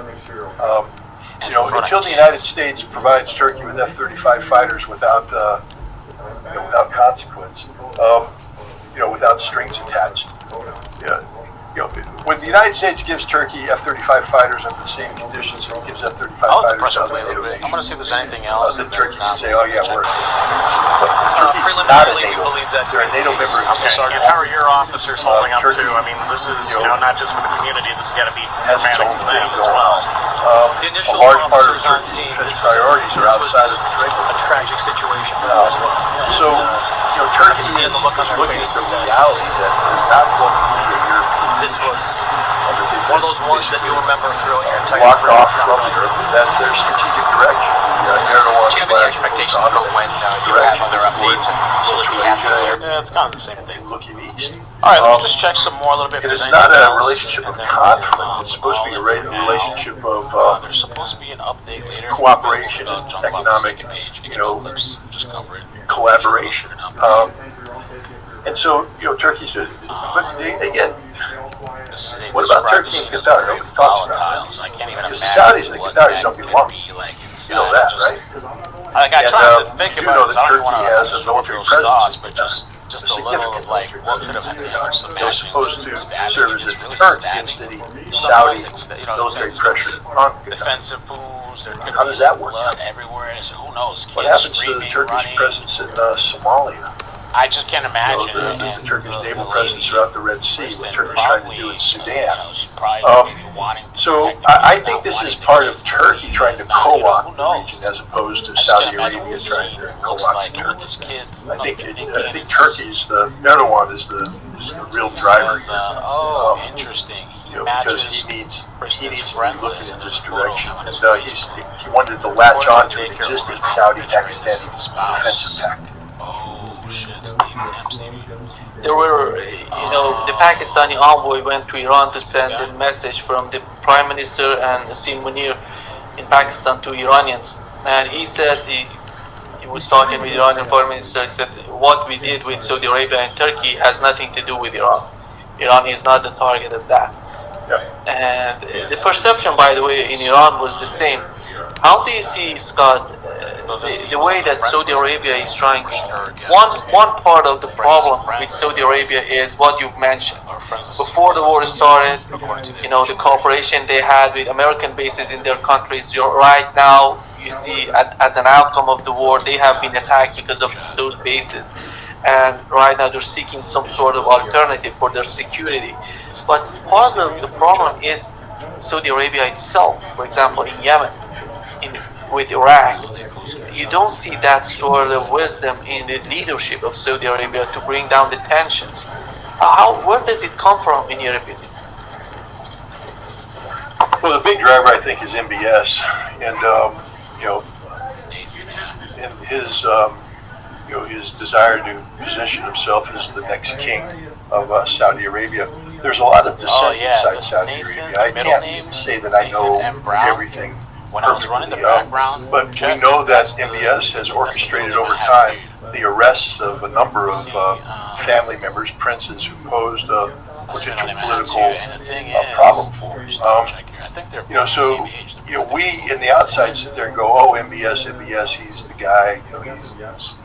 But inside, I don't think he's as secure in his hold on power as he thinks that he is posturing himself as the visionary, both in terms of what he can do for Saudi Arabia from a cultural standpoint. I think they're right now what Saudi Arabia 2030 is the new chant. Creating new cities and liberal opportunities for women. He's a reformer and all that, but he also has to be a security guy.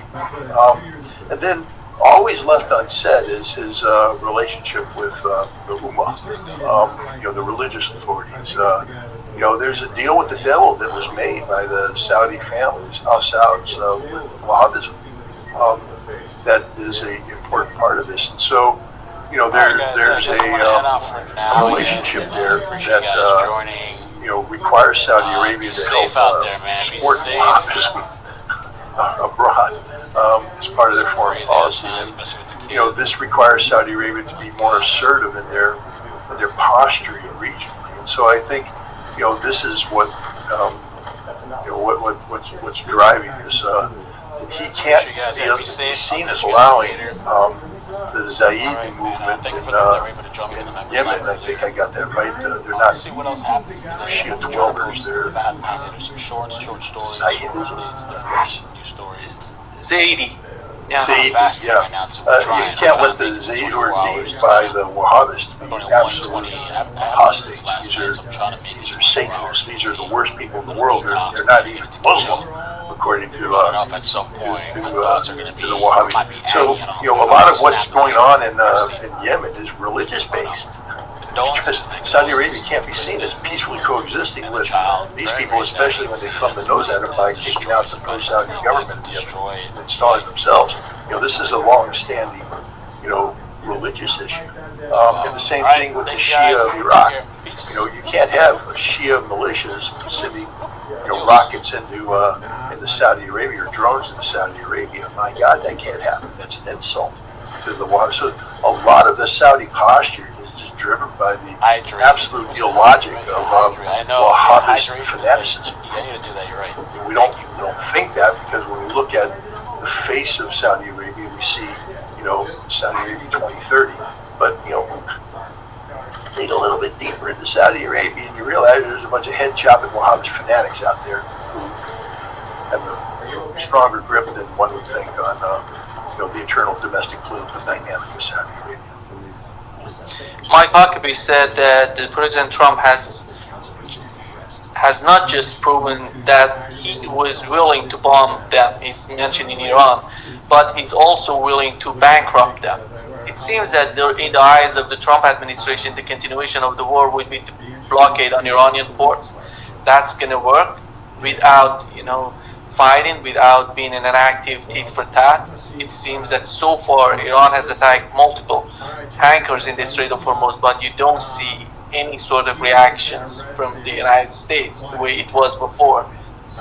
And Scott Bessent 2 days ago said they're gonna, in the next 2 years, they're gonna introduce new pipelines that's gonna make the Strait of Hormuz irrelevant. Where is it? What is your understanding of the way that Donald Trump is continuing the fight? We have to call a spade a spade. Who won the war? I'd like to hear your opinion. Just did the United States win the war, or did Iran win the war? I think you would agree with me that Iran won the war. Yeah. Did they win slightly, or was it decisively? I think we could say decisively. I think this is the first time in the history of the United States that we lost a war. And what I mean by that is, people say, Scott, didn't we lose Vietnam? War is an extension of politics by other means. So we lost the Vietnam War politically. But no one can make the case that the North Vietnamese kicked our ass. No. Every time we did a stand-up fight with them, we won. We bombed the crap out of them. We won every tactical engagement on the ground. But we lost because politically we couldn't sustain the conflict. the American people lost faith in the government over the conflict. Same thing with Afghanistan. Did the Taliban beat us in a stand-up fight? No. The Taliban stood and fought, they died. Just that, we didn't have what it took. We couldn't get the political support to go in, all in, just like in Vietnam. And so we ended up fighting this half-assed war, and the American people lost faith with it. And we withdrew. But you can't say we were beaten. I mean, if Chris Donahue had gotten out, turned around on the airplane, told the 82nd to disembark and go into Kabul and slaughter the Taliban, we would have done it. Especially as we get older, to prioritize conversations with our doctors about our health and the symptoms we're experiencing. So talk to your doctor about it. To learn more, go to lynkmet.com. That's lynkUET.com. Gabrielle Union Wade is a paid spokesperson for Bayer and is taking Lynquet, L-Enzepatine, 60 milligram capsules. Individual results may vary. Systems functioning the way they're supposed to be. And a key thing about a system is that it's not just about how it operates at the cutting edge, it's about all the maintenance that goes on behind it, the sustainability. If you're going to go mow the lawn, don't brag to me about how sharp the blade is if you're going to run out of gas halfway through and you didn't have a plan to get more gas in the machine. Because now you're not mowing the lawn. The lawn kicked your ass because you didn't have a plan to continue this. We started a conflict with Iran that was predicated on things that just weren't going to happen. It showed a fundamental lack of understanding about the threat we were facing. We're going to kill the supreme leader, which we can do. And then what? Iran's supposed to collapse. Then we were placed with a government to our liking who will give up their missile program, give up their nuclear program, give up their relationship with Hezbollah and Ansarallah, and everything will be good. That's how we were going to win the war. Win the war with the first 6 bombs dropped on Iran. Well, we lost the war with the first 6 bombs dropped on Iran because we killed the supreme leader, causing Iran to rally around itself tighter than it's ever been in terms of support for the regime. So there's no chance of regime collapse whatsoever. And then we went ahead and lost the moral authority, because not only through assassination, because this was an act of perfidy. Many Americans tend to forget this, but I don't think the Iranians will ever forget that we were in active negotiations with the Iranians about the nuclear program that Donald Trump said was the most thing in the world. And the Iranians made significant compromises, and there was a deal going on an airplane via the Omani foreign minister to bring this thing to closure. And the Iranians thought that they had done something good, and then we bombed. It's an act of perfidy. It's a war crime. That's how we started this war, with a war crime. Then we murdered somebody, an assassination. That's another crime. Then we went out in the first day and we killed 168 students at the Manab school. Another crime, showing we don't have a clue what we're doing. We started a war that we lost on day one because we couldn't win. But we kept saying we're going to do it. We changed our war plan. The other thing is, why are we changing our war plan every other day if we had such a good plan? It's because we didn't have a plan. We had no idea what we were doing, just making it up as we go along. And every time we did something, it just got worse and worse and worse and worse, expanding the conflict, dropping more bombs, firing more missiles, and causing the Iranians to send more missiles our way. And next thing you know, we ran out of ammunition. I'm sorry, guys. When you run out of ammunition, you lost the war. Because war is about a system of systems. And the system that was supposed to sustain the conflict fell apart. And so the United States lost the war because we couldn't sustain the war, not because the American people gave up on the war. Hell, they didn't even know what's going on. They still don't even know what's going on. Donald Trump's been lying to them day one. This isn't Vietnam where the American people are in the street saying, bring our boys home. I mean, hopefully that will happen. We get more people in the street. But that's not why this war ended. This war didn't end because the American people said, hell no, we won't go. In fact, as many Americans like, blow the crap out of these guys. He's out of ammo. And it's not just that, but the Iranians have seized the geopolitical, high ground, so to speak, by controlling the Strait of Hormuz and Bab el-Mandeb. So they're strangling not just the United States economy, but the global economy because they're interlinked. So the Iranians have strategic dominance over the United States. They have tactical dominance insofar as the United States lacks the capacity to project meaningful military power into Iran. Iran retains the capacity to project meaningful military power into the United States military infrastructure and the support of the conservative allies. We can't defend ourselves against the Iranians, so the Iranians are doing more damage to us than we are doing to them. That's unsustainable.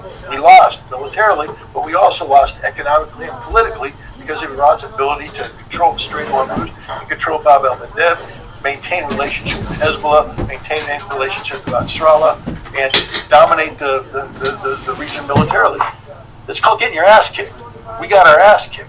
And this is the first time in history that the United States got its ass kicked. Yeah. The first time. Suspect his name is Amy, 25 to 30. That's, so this is where we're at right now. Trump can't admit it. Can't acknowledge it. This is why we hear stupidity like a wall of steel. I think you just put out a tweet where he reiterated that we control the Strait of Hormuz. He said that with a straight face, but we control it. What does he mean?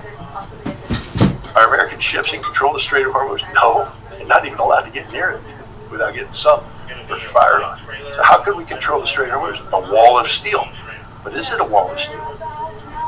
No. How many ships do we have out there now? 16? I don't know. That number fluctuates much more every day. But it's not a wall of steel. Go look at the Arabian Sea. Tell me how wide it is. But also recognize that we can't get any ships close to the Iranian shore because they have standoff missiles that would sink us. So we have to be standing off a long way. So there's a big gap there that we don't control. And so when the ships come, because what Trump's saying is, with the wall of steel, we control everything that goes into the Strait of Hormuz, and we control everything that goes out of the Strait of Hormuz. So we control the Strait of Hormuz indirectly. Well, it's a nice theory, except the wall of steel doesn't exist. It's a wall of rusty little, ship outposts. But the shipping goes along, skirts the coast. Doesn't get stopped by the United States Navy. Comes in, skirts the coast, and then goes through the Strait of Hormuz. Only the Iranians control what goes in and out of the Strait of Hormuz. Are there some leakers? I imagine there might be one or two leakers to get through, but I haven't heard anything big about leakers. I think the Iranians actually hit everything with a missile, and insurance companies aren't going to allow people to try and get through leaking. I think right now it's basically attack, go through Susan without our Collins permission. led the way forward, enacting historic bipartisan reforms that made us safe. Get the money from pay the money to the Iranians if you want to get through Qataris or Omanis. I'm sorry. C-32A. Trump is just making stuff up. C-32A. Where are we military? We can't. So this is all fake to convince anyone observing that he is on Air Force One for that particular version of Air Force One. But he's really going to get on the little plane and fly away. Probably made him feel, oh man, I'm different. I'm really being protected, etc., etc. I wonder what the people on Air Force One thought as they flew along as the guinea pigs. But that's what he did. He faked it. Is the president allowed to not fly on the? Trump has to deal with that reality. I thought they had. It's finished. Well, the president, as Donald Trump would tell you, if you ask him that question, he'd tell you, I can do anything I want to do. Get his ass kicked. I mean, I could do the reflecting pool. I can build towers in Washington. I can take over the Kennedy Center. I can own the Supreme Court. The Congress is a wholly owned subsidiary of me. He can do all these things, and frankly, most of the time gets away with it. Shut down their whole Air Force. Gets away with it without anybody in the government challenging him in a significant way, or certainly in a action stopping way. But he couldn't gets stop away the with school it. shutdown. But this is understandable. It's just a little bit, it's a little bit crass the way he did it. You didn't have to broadcast it. You didn't have to tell them. Just do it, and you're safe and you get home. But what you're doing is you're putting all those other people in harm's way in a significant way while you're being safety. Oh yeah, those people could have died. Yeah, absolutely. But I mean, you asked Trump the question, and he'd say they're not the president. That would have been okay. What does he tell the American people? We want. You're protecting the president. You're doing what's necessary to protect the president. Frankly, I'm not sure previous presidents that I was aware of feelings about this sort of thing, their own personal security, would have done this. But I see Trump doing it. I can see Trump doing it all day long. That's the kind of guy he is. It doesn't seem that all and getting a kick out of it. Oh, all those people will get up there on the plane. If they get shot down, they're dead. I'm here. I'm safe. That's Trump's This is an attitude. I mean, unsustainable how posture. much longer do we have to suffer through this guy that everyone, or at least most of America, realizes what kind of sleazebag he truly is? So I think you're going to see Donald Trump say, "I won." That's a good question. Control the strait. Scott Bessett's going to say, Or what was it Greta Thunberg said in English? Something like, what was it? What the hell do we do now? What are we supposed to do now? Trump's not going to be held accountable. Yeah, that is crazy. I want you guys to see this as well because Iran's foreign minister, he did come out with a statement here in this interview, letting everybody know that Trump is the one who actually is begging them right now. So I'll just read along with it for you guys here. همون دشمنی که روز اول جنگ توییت زد رئیس جمهور آمریکا 2 کلمه تسلیم بدون قید شرط خواستشون از ما این بود تسلیم بدون قید شرط. we had channel 12 So he's saying that Donald Trump wanted the United States. Did you see someone in the chat said, or was it Trump, the schizo pirate?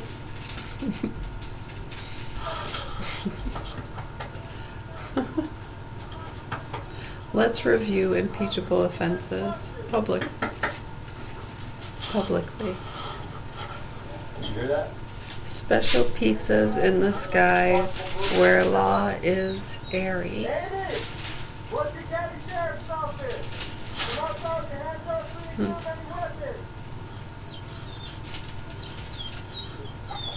Interesting comments. They won the war, they won diplomacy. With its neighbors. به نظر من هم اخلاق رو بردیم هم شرافت رو بردیم هم عزت رو بردیم و این نتیجه فداکاری مقاومت همه مردم ها هست از جمله کادر پزشکی که دیگه صحنه‌هاش رو همه میدانند و دیدن و امروز هم برخی از این صحنه He may not win this election coming up, so he's in a political struggle for his life. What you didn't mention in all that, though, is what's going on here in the United States with the 2027 National Defense Authorization Act, Section 219 for the House version, Section 1217, I think, for the Senate version, which basically, blurs the line between the United States and Israel when it comes to critical aspects of defense production, intelligence sharing, technology sharing, all of this. If this is passed, then the United States becomes virtually as one with Israel. And so, we now, the United States will be indirectly involved in everything you just mentioned, one way or another, policy-wise especially. So, this is, I think, is the strategy. I mean, this is literally classic textbook examples of, the kind of parasite that takes over the host's body. I've written about it. I liken Israel to the green wasp and America to the American cockroach. The green wasp lays its eggs in the American cockroach host. Then the larva takes over the cockroach, and the cockroach basically does what the larva tells it to do until the larva consumes it from the inside out. And I think this is what's happening right now is that the Israeli parasite is implanting larvae into America. The larvae in the form of the National Defense Authorization Act, these two sections, which then will lead to further infections. And we already see hints of it where Secretary of State Marco Rubio is saying that if you ever spoke out against Israel, you will not get a visa to the United States. So he's basically making free speech a crime.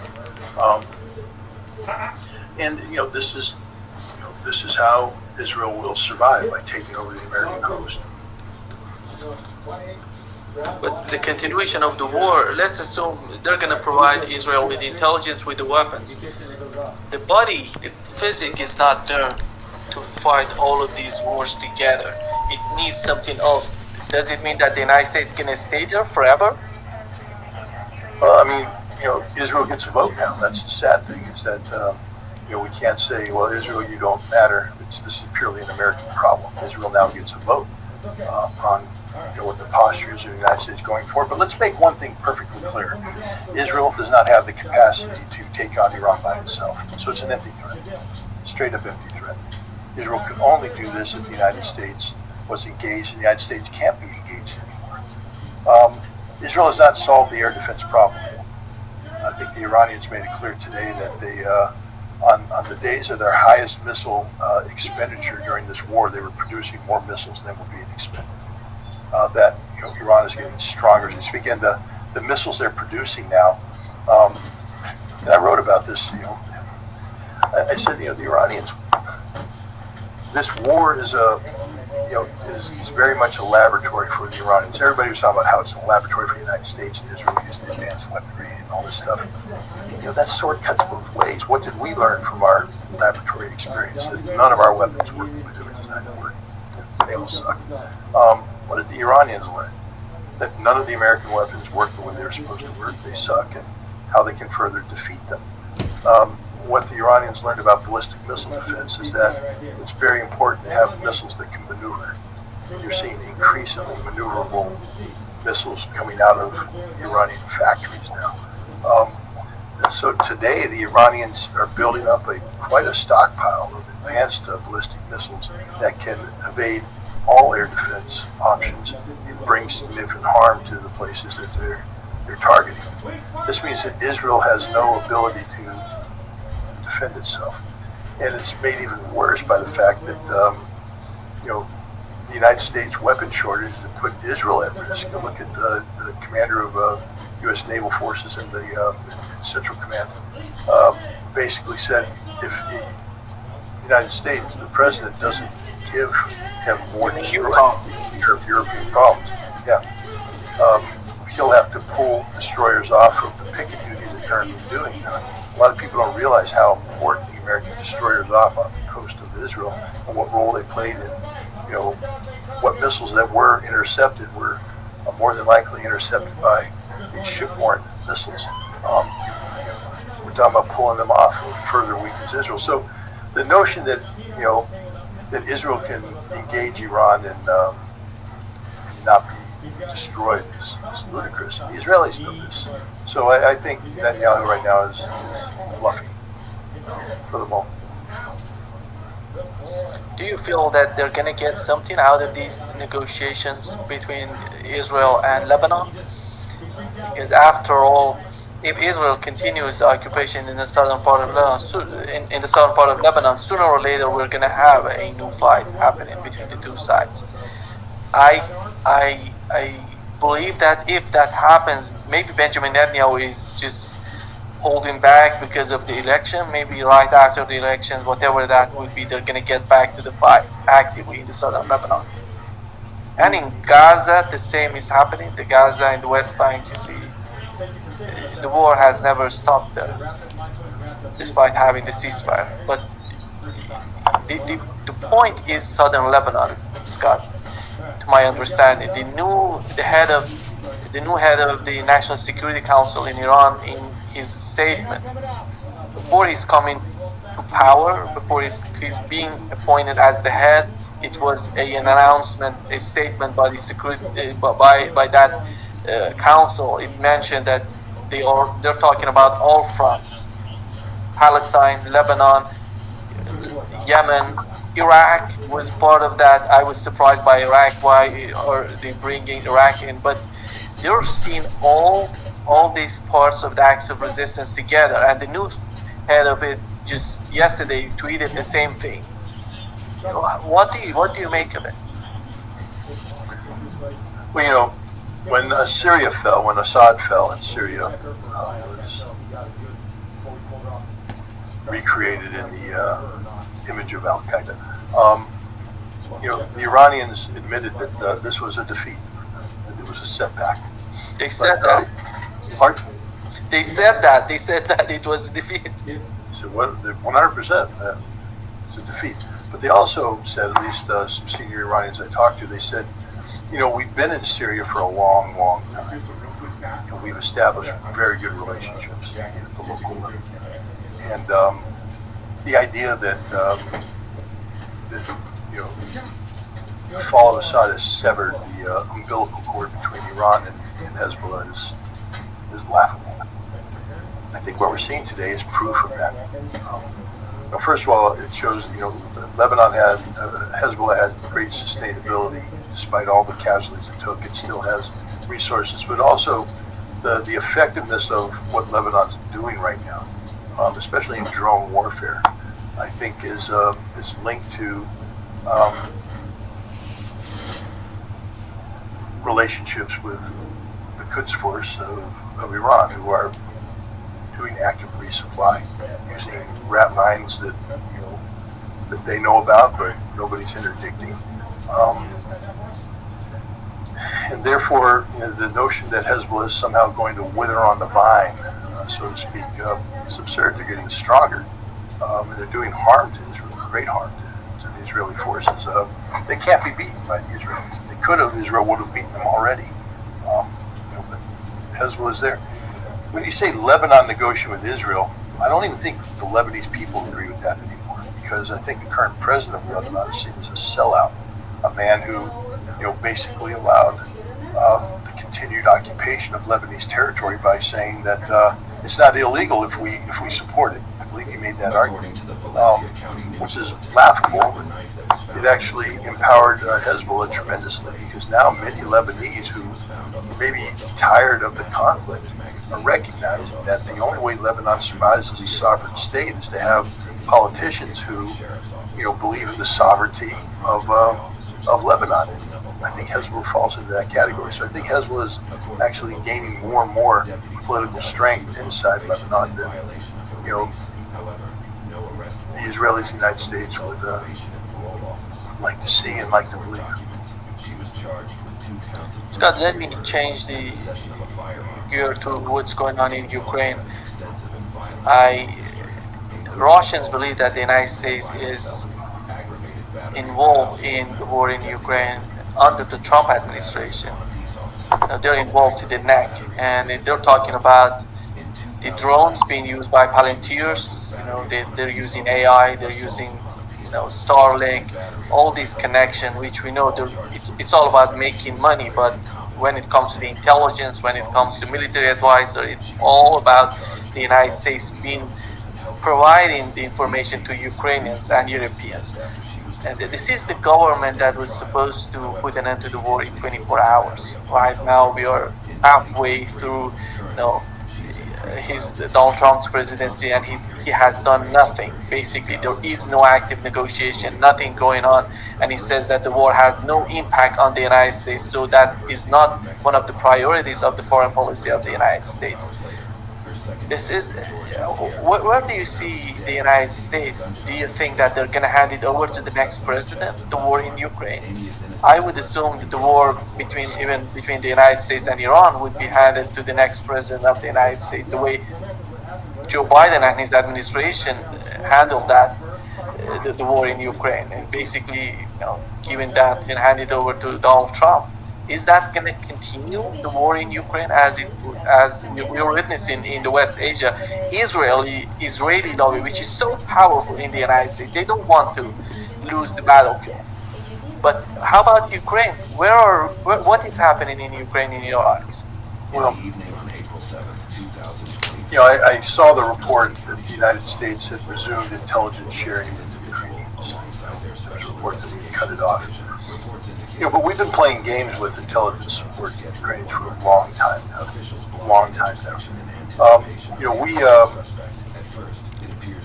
Back when we provided the HIMARS missiles in June 2022, HIMARS cannot function unless there's players have declared themselves women and declared themselves for the draft. Here's one of them, Royce White. Check him out.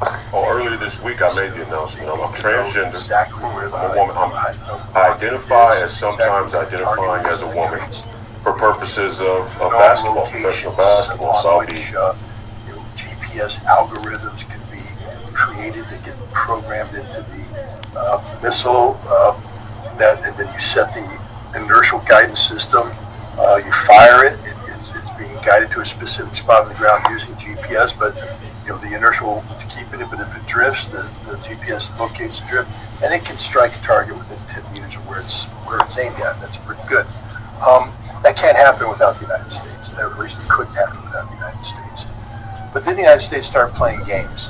First of all, the GPS stopped working. The Russians jammed the crap out of it, and you don't have a Starlink for HIMARS. So what the Ukrainians started doing is carrying out their own intelligence collection, and then creating their own targeting algorithms that can then be loaded into the HIMARS. So,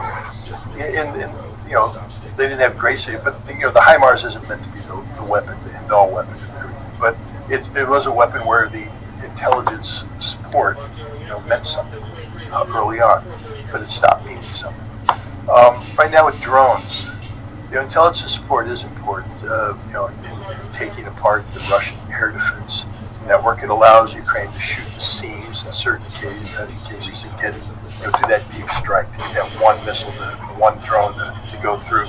But it's not a game changer. There's a recent report that came out. I don't know if you saw it. That went through since April. I think since April, the Ukrainian drone strikes against the Moscow region, and the number I think is like 1,400 drones were launched during this period of time.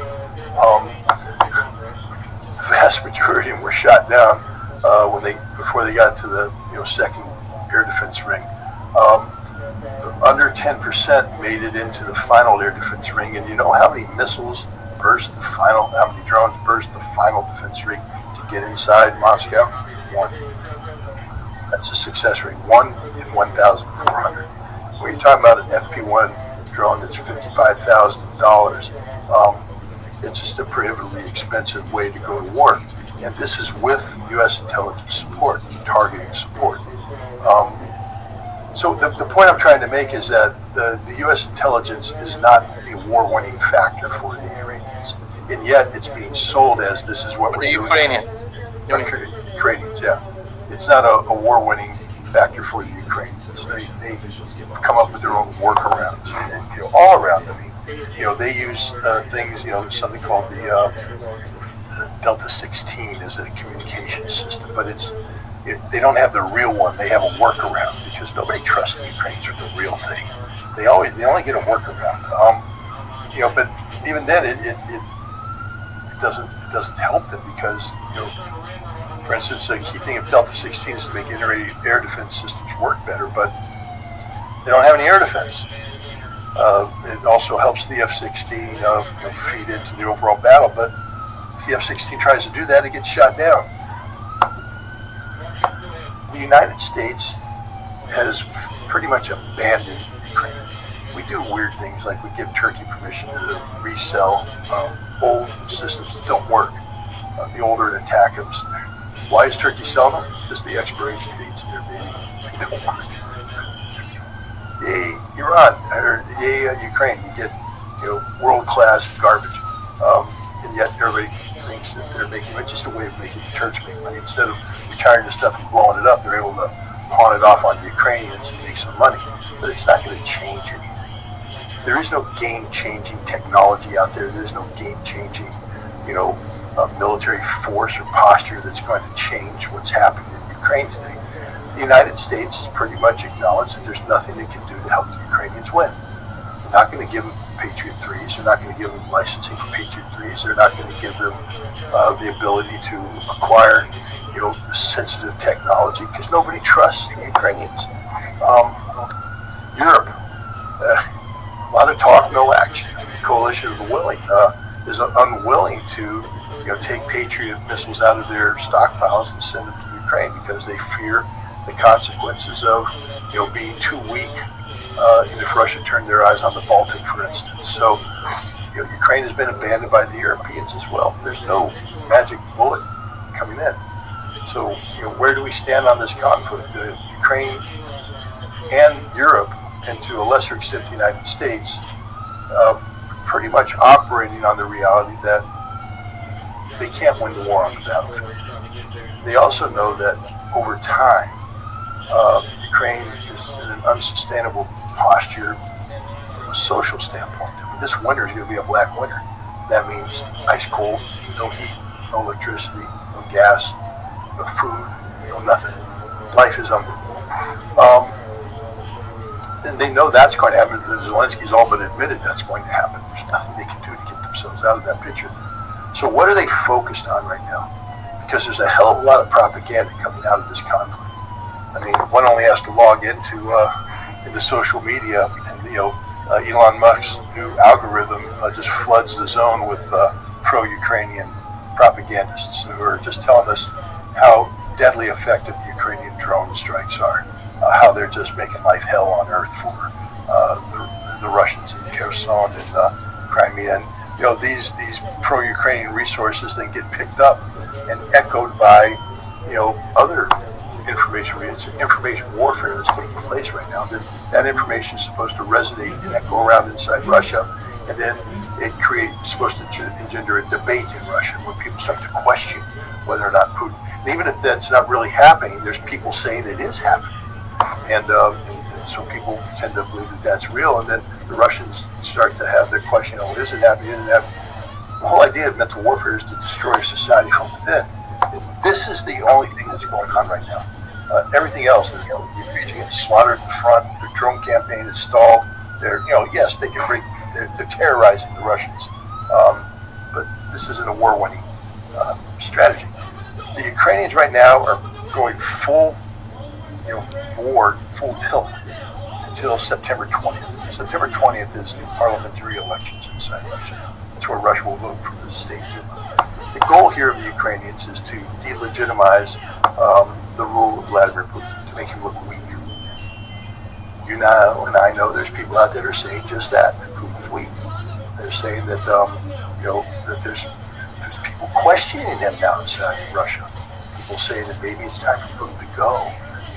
Well, this is exactly what mental warfare is supposed to do: is create this uncertainty. The bad news for the people who promulgate this nonsense. What's Putin's approval rate today? 76%. Well, he's in trouble, don't you think, because no politician with 76% has ever prevailed in an election. It's never happened, right? And I can also tell you that by the time we get to September 20th, his percentage of support is probably going to be up over 80%, because all these campaigns that are going on haven't alienated the Russian people to Putin. They've rallied him. He's playing this very well. You saw he went to the Duma and pinned medals on some people's chests, and then addressed. He said that guy said that we support you, Mr. President, but you need to be bolder. The president turned to the Duma and said, "Do I need to be bolder?" He said, "Yes." Really? I thought I was being bold. Do I need to be bolder? Yes. All right, I hear you. I'm not going to be bolder. I'm going to be very careful when I do, but I hear what you're saying. And don't worry, I got your back. And we love you, Vladimir. You think that that's a Duma body that's at risk of being supplanted by what?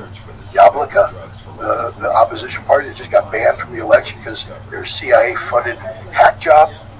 I mean, there's no political opposition, meaningful political opposition to Vladimir Putin. The parties that aren't part of United Russia are going to be vying over who's more pro-Putin going into this election. Because right now, the sentiment of Russia isn't, my God, we have to get out of this war. It's, my God, we have to win this war. And Putin has a winning strategy, and they're starting to recognize this. So, and you saw what he did in Novosibirsk, too. I mean, Novosibirsk, third largest city in Russia, largest growing economy, one of the most important cities in all of Russia. And Putin went there, and he's headed to the airport, and you have one of these crowds of people, supporters, getting ready to wait. It's spontaneous. This isn't pre-planned. It's there. And Putin, in Novosibirsk, which is, there was some, all is not well in Novosibirsk politically. Let's just put it that way. Putin stops his convoy, gets out, walks up with no pre-screening, and he's surrounded, mobbed by people. No concern whatsoever. Why? It's the man's love. The man's love. I mean, it's just crazy. So the idea that this strategy of creating a Moscow Maidan, because that's what they want. They want the Russian people to lose faith with their government, to rise up against the government and overthrow the government of Vladimir Putin. Sort of like the insanity of the American position: if you kill the supreme leader, Iran will fall. Here they have, if we can win, if we can force United Russia out of the parliament, we can create enough domestic political uncertainty that Vladimir Putin will fall. And when Vladimir Putin falls, everything else will fall into order because Russia will break apart. We'll get our Boris Yeltsin 2.0 in place. We'll rise the oligarchs up. We'll rob the place blind, break it up into component parts. Everything will be good. And the Russian people will be good for that, too. That's what we want. We want to be broken up. We want to be weak. We want to return to the 90s. What kind of fool could ever believe that the Russian people would want this? You know, the Russians know what happened in the 90s. They never want to see that again. Are there Russians who would say, yeah, 25, 26 years of Putin, I'd like to see a new face? Sure, there's people that say that. But when you say, what new face? You're like, well, we don't know. And do you want to change horses in the middle of the war? No. We're sticking with the horses winning. So this is just crazy talk by people. There's no strategy here. It's going to fail. And the thing about building up these expectations for the political collapse, because this is, you see this, you see what they're saying online, that it's unsustainable. The Russian economy is going to fail. Wild berries is going to cause massive bankruptcy and collapse of the stock market and everything. It's doom and gloom. It's done.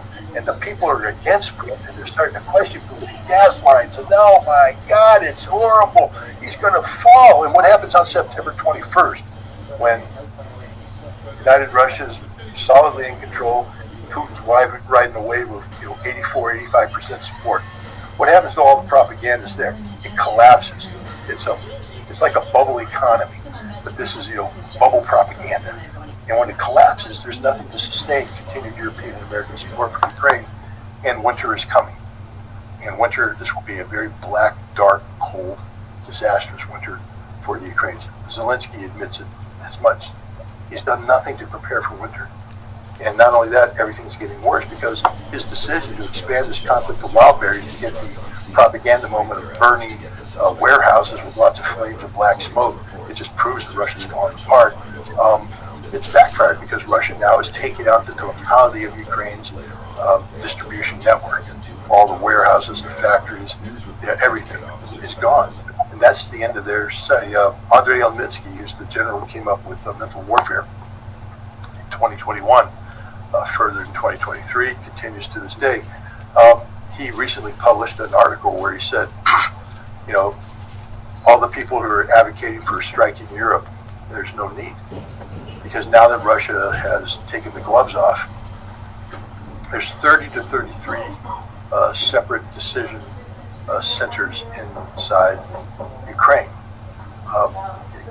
centers of gravity. And if they're struck, Ukraine collapses. It's over. And he said now it appears that Russia's putting all 33 in the mix. And I think that's where we're at right now. This is something that Russia militarily could have done 2 years ago, but they didn't. Why? Because war is an extension of politics rather than peace. You don't win wars only on the battlefield. If you do things on the battlefield that, for instance, cause the international community to say, you're doing too much, man. It's unjustifiable. We can't support you. I'm sorry. China gets a little nervous about what's going on. You got to keep China. You got to keep India. You got to keep all these nations. You do that by being pragmatic and being practical, being measured, and not escalating. I mean, 2 years ago, could you imagine Russia shutting down all the Black Sea ports in Ukraine? Not a peep from the world. Not a peep from the world. Not a peep from the world. And 2 years ago, they would have been screaming, trying to starve the world. Why? Because of this propaganda effort, these drone attacks. The world says, Russia, you kicked the bear. So don't complain now that the bear's come out of the den and he's smacking you with his paws. This is the reality that there's no support for Ukraine today. Russia is collapsing their economy. As I said, shutting down the Black Sea ports. 60% of the Ukrainian economy is going to die on vine now. They can't get their grain to market. The whole thing. So it was a strategic mistake on the part of the Ukrainians and their Western allies to do this work. Because what it did is it legitimized everything that Russia couldn't do 2 years ago. Now they can, politically, domestically as well. I mean, you don't want to create a situation where you breathed life into opposition movement. And Russia, even though there were people, I remember 2024, I went to the Donbass. I did a little tour through Novaya Russia, and I have to tell you, I remember. I remember the sentiment among the Russians. I wrote an article that was meant for the Russians as much as meant for the West, but it was like, these people believe in Russia, but they're asking where is Russia? There's a lot of people, because that was the same time frame that I was going to Novosibirsk, Ekaterinburg, Izhevsk, Kazan, etc. And it was a nation that wasn't fully at war. It was a nation where a lot of people were going, we don't like Bandera and we don't like NATO expansion, but did we really need this war? Do we really need to war with Ukraine? I mean, there was this. It wasn't a majority, but there was enough of that there that the last thing you want to do as a Russian government is do something that has them go, yeah, no, too much, man, too much, and suddenly you have a viable opposition. And so Putin had to play his hand very carefully. You had to maintain control on the battlefield without massive mobilization. You did the one-time shot of 300,000, but then by keeping public support in place, you get the 20, 30, 40,000 volunteers a month joining to keep the military expanding and growing. You have to play the economy so that you keep the commercial civilian economy functioning while keeping the defense. You can't rapidly transition over into the defense industry because that'll cause a break. You have to keep the support of the world so that people not only are on your side diplomatically, but they are investing. One of the great signs of the victory of Vladimir Putin's strategy is what happened in St. Petersburg International Economic Forum this past June. $80 billion were invested into Russia during that time. This is while Russia is being attacked by drones. One of the reasons why they were invested is because of the speech that Vladimir Putin gave at the plenary session, where he didn't mention the war once. He just talked about growth opportunities and stability. He mentioned the war during the question and answer period, and he spoke about it very strongly. But the point is, Vladimir Putin has been a genius in how he's played this. And what he's done is by extending this war, not on his choice, but out of necessity, based upon the actions, he's put every single one of his opponents in a very, very tenuous position. All of the leaders of the coalition of the willing, Macron, what's his future? None. Starmer, we know what his future is, out. And an even weaker prime minister who knows nothing about defense. Merz, I don't know if he keeps opening his mouth, he may not survive the vote of government. He's gone. Alternative for AFD is just surging 42% of Germans support AFD today. It's no longer a question of will they be in the government. It'll be a question of can they govern without the need to create a coalition, and things keep going. So that's it. Meloni was the big hope. Well, she's under political pressure right now to change her stance on Russia. Europe's falling apart. Economically, they got nothing. Militarily, they literally have nothing. They've got literally nothing going on. They can't build a military. The Germans, we're going to have the Fourth Reich, maybe. We're going to rebuild our military. 800 billion euros, 2030. We're ready to rock. We need 400,000 brave German men. We're going to send out letters to 300,000 men of draft age, and they're going to pour in. We've got everything in open. 532. No, the one, the taller. 532 out of nearly 500,000. Okay. You don't think they fight this war? No. No one's going to fight this war. Nobody wants to fight a war with Russia. Okay. This is the right. In the United States, we got nothing. I mean, if you guys remember 2022, 2023, when things were going bad, there was like Russia's going to nuke Kiev. Remember that? It was the Western propaganda, but Russia. And how did the West respond? Because they're from Ukraine. And they wanted to say, look, if you nuke Kiev, we're not going to respond with weapons. No. We're coming in with overwhelming conventional military power. We're going to kick your ass with long-range standoff weapons, and we're going to shoot down all your missiles. Because we got PAC-3s, baby. We got that. We got everything. We're awesome. We're wonderful. Chris Donahue even said last January, we can take Kaliningrad overnight because of our superiority. We're so awesome. And then we got our asses kicked by the Iranians. And we're out of ammunition. We're not that awesome. The United States has got nothing. We got nothing. We're going to change our nuclear doctrine now. Come in early with tactical weapons because we got nothing. So, from the Russian perspective, they're in the driver's seat. They just have to maintain. Don't do anything precipitous. There won't be any attack against Europe. But they pretty much have carte blanche to do whatever they want in Ukraine right now because Ukraine took it too far. It'll go down in history as one of the greatest strategic errors ever made. When they find the British intelligence officer who woke up one morning and said, I say, old chap, I think it's a good idea that we maybe open up the target of Wild Berries. Wild Berries is a Russian online retailer, but it's so important. $1.3 billion worth of industry. If we collapse, the Russian economy will collapse, and we'll be gone, old chap. I think we should bomb Wild Berries. And so it's like, okay. Wait a minute. Okay. Wild Berries. She said you were her best friend. They did it. Yeah. Okay. And the Russians went, Yeah, we're very close to not taking a bullet for that guy. it's not a military target. Russia didn't go crazy when they started hitting oil refineries. A lot of people thought they should. The Russians were like, yeah, well, we're bombing refineries. Sat down and was like, what the You had the attack on nuclear bombers in Russia. Russia went, yeah, but these bombers are also dropping conventional weapons against them, so it's war. And the Russians, they're not insane. The Russians are very rational actors.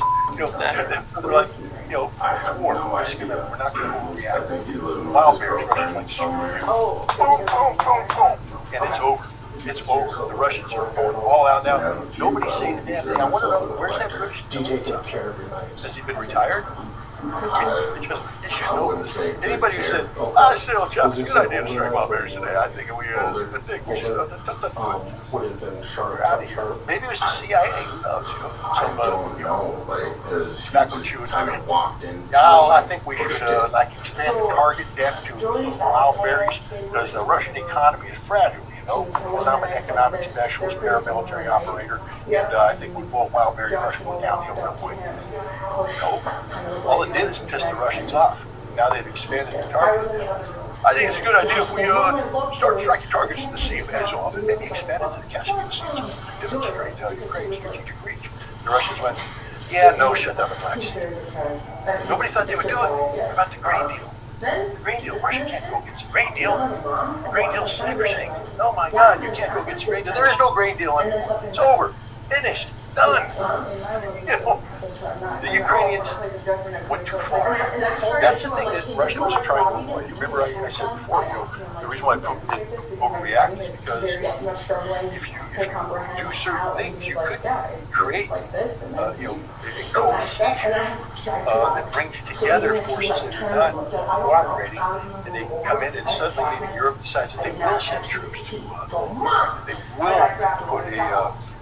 will put a no-fly zone over western Ukraine. They will do this. That doesn't mean that the Russians lose, but it means it complicates the hell out of this war, which is the last thing we wanted. So Putin was very good, very used to committed the strategic error. God forbid they take down the American bridge. And they better pray that none of the drones ever get through and strikes the ground. It doesn't matter. It's over for the Ukrainians right now. They're dying. People are talking about Russia's ability to launch over 200 missiles. I don't know. The man who said in my yard says he was misquoted. But we do know that the Russians have the ability to launch 70. They didn't get to 100, then you throw in 500-600 drones that can come at you with 1,000 things that can't be shot down because there's no air defense. They can do that again. It's over. What did you hear between the two of them? They're like typical, like, no, not. You wrap it up beautifully, Scott. Thank you so much for being with us today. Great pleasure as always. All right, thanks a lot. See you soon. Bye. But you're right. The fact that that's our normal is not okay. And I'm realizing this talking to a police officer in the emergency room. So no, you don't have to be sorry for saying that. I'm not stupid enough. Iran's Revolutionary Guards are threatening a military response, even on American soil. Is the operation to eliminate Iran's nuclear program about to begin?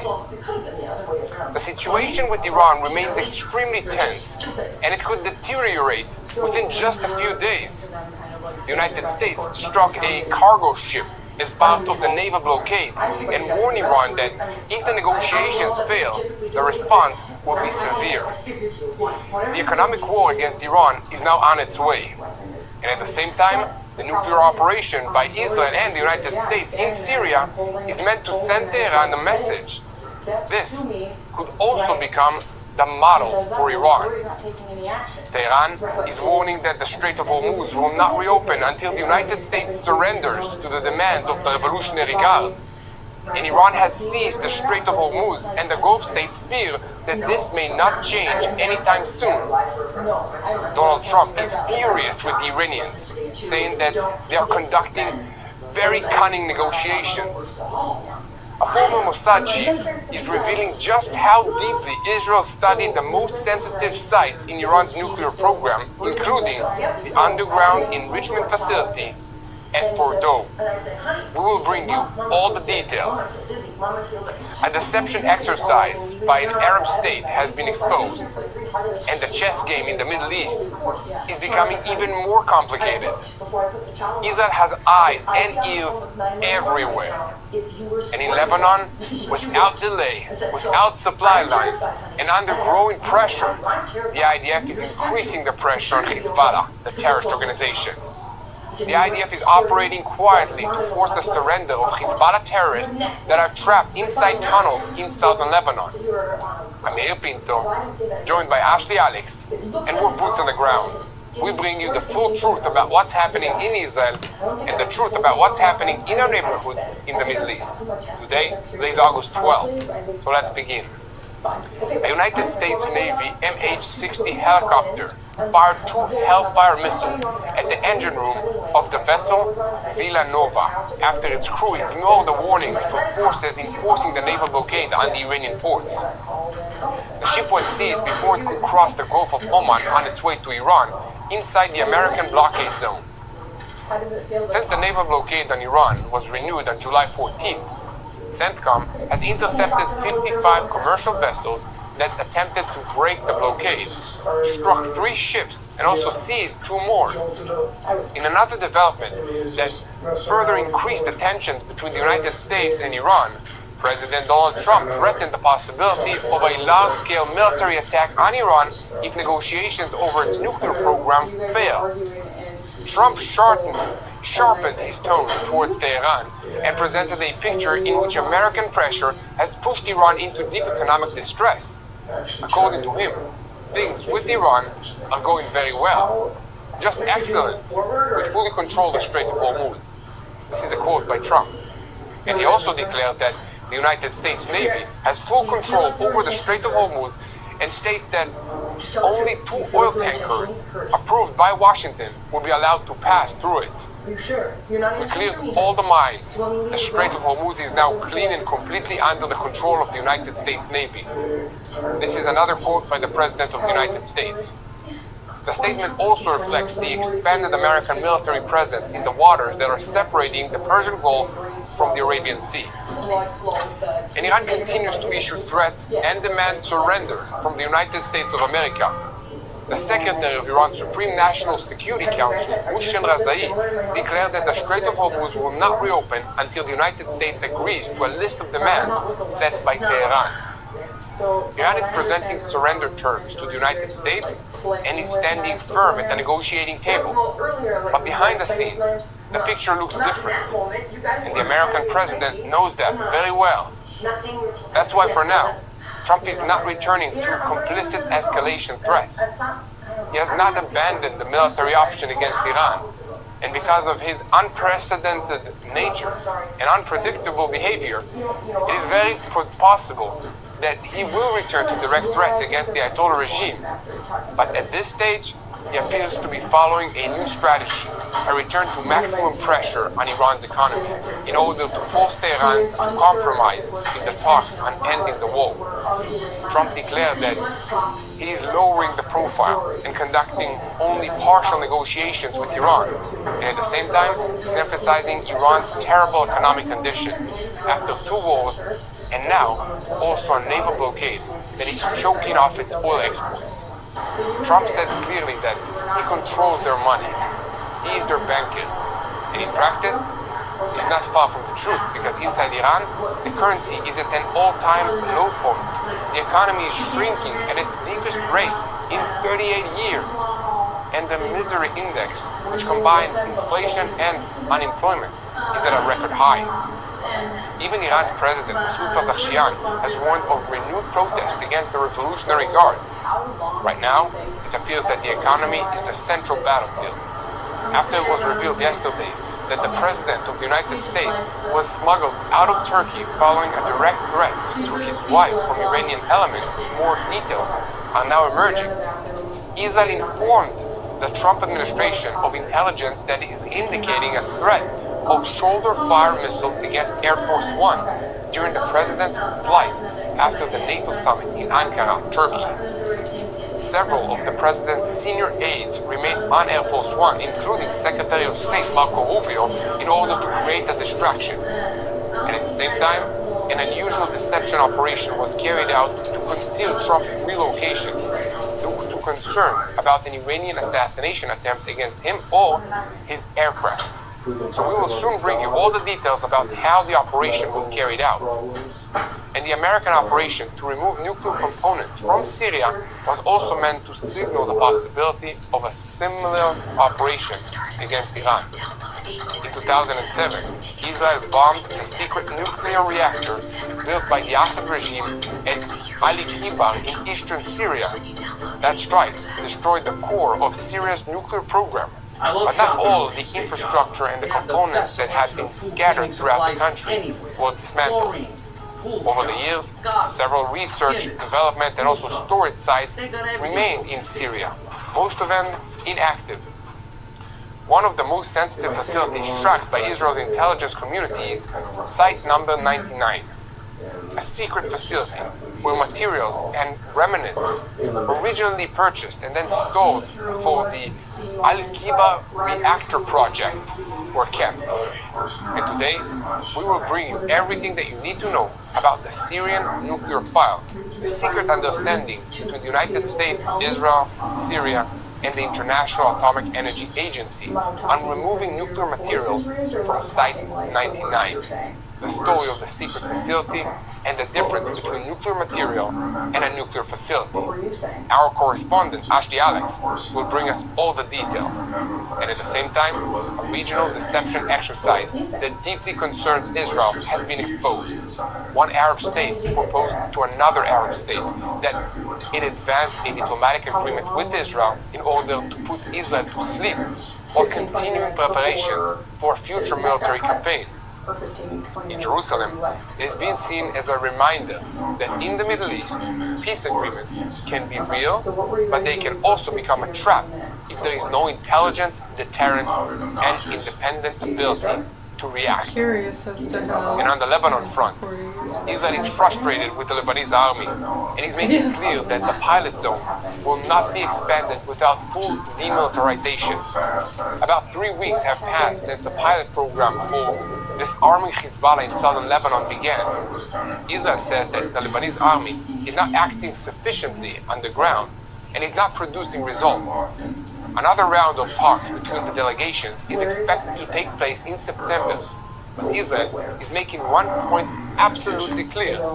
There will be no expansion of the pilot program into additional areas without the Lebanese army fully disarming this territory from any kind of terrorists and activities and weapons.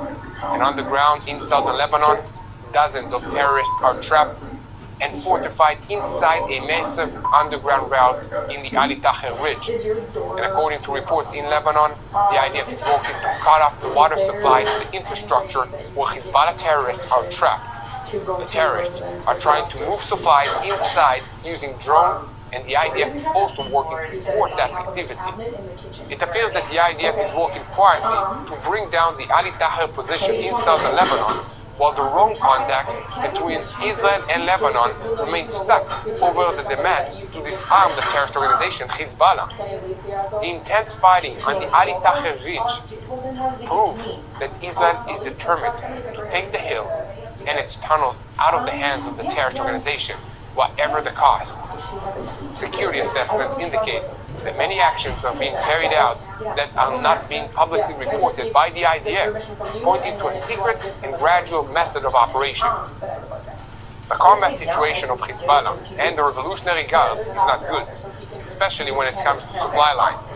The IDF currently controls the hill and also the access routes to it, which means that the fall of the position and the Hezbollah terrorists trapped underground inside it may only be a matter of time. So, there's a lot ahead of us. Let's dive into the details. I'm Yair Pinto, joined by Ashley Alex, and we are boots on the ground, bringing you the full truth about what's happening in Israel and in this war against the Revolutionary Guards in Iran, which is the head of the crumbling axis of evil in the Middle East. But before we begin, I want to call on you to keep spreading the truth. Share our content with as many people as possible. You can click the subscribe button right here. That's the best way to help us out. And most importantly, also look us up on our social media accounts, Yair Pinto and Mati Shoshani. Help us share the truth. Let other people know what's going on here in this country. And let's continue. Because, as we know, missiles, rockets, mosquito ships, terrorists are roaming the seas all across the Middle East. And many of you are asking us, how can we stand with Israel in a meaningful way? The answer to that is very simple. Help us rebuild. That's the biggest testament against all these terrorists. They want to destroy us, and we can rebuild. So I want to invite you to take part in something real. Something that is rooted deep in our hearts and in the land. Along Israel's northern border, an area marked by war, displacement, and loss, we are planting an apple orchard, not only as a symbol for a single moment, but also as part of a long-term commitment to restore what was damaged and strengthen Israel's future. So at a time when Israel is under attack, planting trees is a powerful declaration that we're still here, that we are building, that we are growing, and that we're not going anywhere. Because God promised this land to the people of Israel, and together we can help it flourish once again. So this orchard is more than just agriculture. It creates jobs for local families, it helps communities return and rebuild, and sends a clear message to the people of Israel, you are not alone. So when you donate, you're not just giving, you're also rebuilding. Your support puts trees in the ground, restores jobs, livelihoods, and transforms a land that is scarred by war into a land that grows again. So this is how renewal takes root. And this is how we rebuild after a war.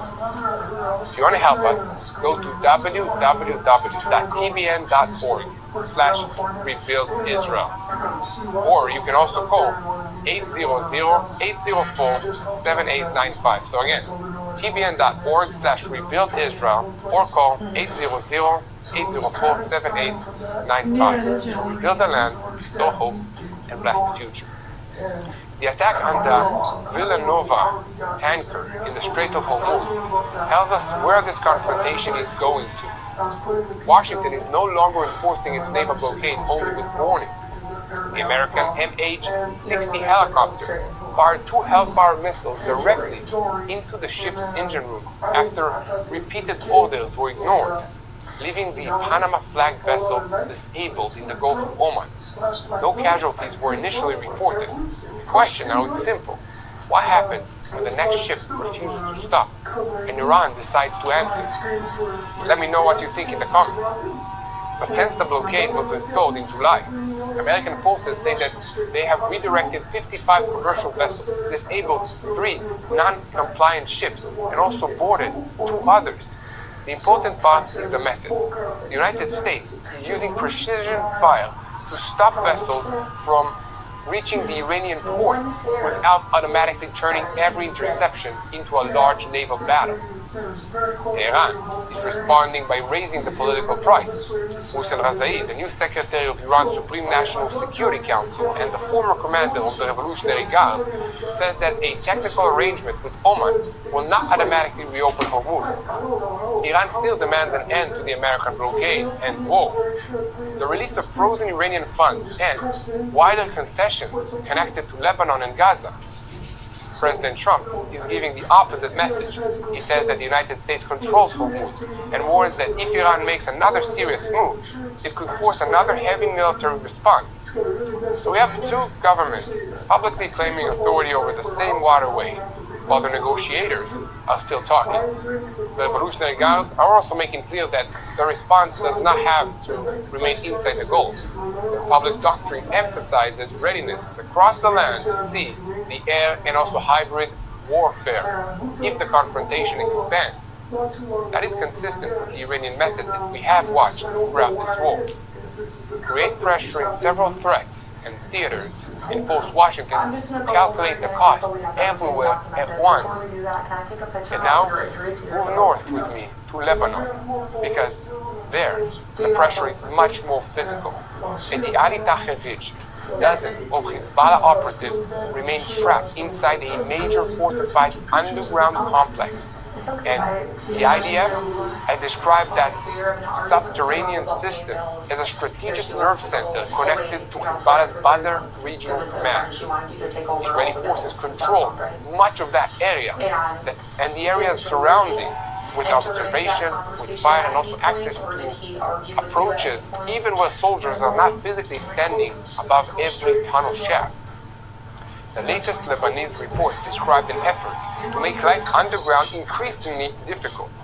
Water infrastructure connected to the position has reportedly been targeted, while Hezbollah has attempted to move and send its equipment and supplies towards the trapped fighters with drones. That drone problem is not theoretical. Hezbollah has already used an explosive drone against an Israeli engineering vehicle in the Ali Taher area. The Israeli forces have also intercepted drones that are gathering intelligence over troops operating there. This explains the Israeli approach. Instead of rushing into every tunnel entrance, the IDF can control the access, watch the exits, strike attempted movement, and force the men underground to decide whether they remain trapped or expose themselves. We saw a very different solution only a short distance away at the Beaufort Ridge. There, Israel destroyed a major Hezbollah tunnel system with approximately 700 tons of explosives. So that underground network had been constructed over many years, funded by Iran, and used as a command center for Hezbollah's Badr formation. Ali Taher is being handled differently because the operation is taking place inside an active political process with Lebanon and with the United States of America. The Lebanese army has already entered the first 3 pilot villages, Fum, Haifa, and Zautar el Gabriya, under the framework designed to transfer the security responsibility from Israeli forces to the Lebanese state while Hezbollah is disarmed. Israeli officials, however, are saying that discovering several weapons caches is not enough. They want the Lebanese army to dismantle Hezbollah's deeper infrastructure before Israel agrees to expand and to move its forces from additional areas. That's the real test in Lebanon. Can the Lebanese state enter the place that Hezbollah actually considers strategically important, or will a stop-war confrontation become politically dangerous? What do you think about that? And before we continue, help us share the truth from Israel. Like this report, you can also hit the super thank you button, give us a donation on this YouTube channel so we can create more content. If you want to help us rebuild the north where Hezbollah destroyed apple trees and entire communities, go to tbn.org/rebuild Israel. Again, that's tbn.org/rebuild Israel. Of course, hit the subscribe button also on our YouTube channel. That's the best way to help us share what's happening here. If you want to receive more updates, behind-the-scene moments, and also stories of faith, resilience, and hope from Israel, you can also go to tbn.org/journeys/boots. Again, tbn.org/journeys/boots. Sorry if I complicated with too many links, but If you want to receive and be part of the family, He was here when that happened. receive text messages. You can also text the word Miss. to 316 then you receive direct updates. I know you're from, give me Georgia. Generally, laws are the same everywhere. That's why you can go from here to Florida. Speed limit signs look the same, you know. So in the state of Florida, if you're in a merge lane, someone's in the straight through lane, they have the right of way, which means it doesn't matter that he sped up. You slow down and you get behind them. The fact that you sped up and crossed over. We didn't speed up to cross over. We were staying the same speed. What did he say? You said no. So even if you did that, you don't do that because I will arrest you. Next word out of your mouth, better be quiet. I have freedom of speech. No, that's a threat. That is a threat. I tell you what. Hold this. Throw out my hands behind your back. You resist, you will get tased. I'm telling you that right now. Put your hands behind. I haven't done nothing wrong. 2-5, send me another unit. Care for them. Oh, okay. So you don't have to worry about any of this. You can just go home. Okay. Okay.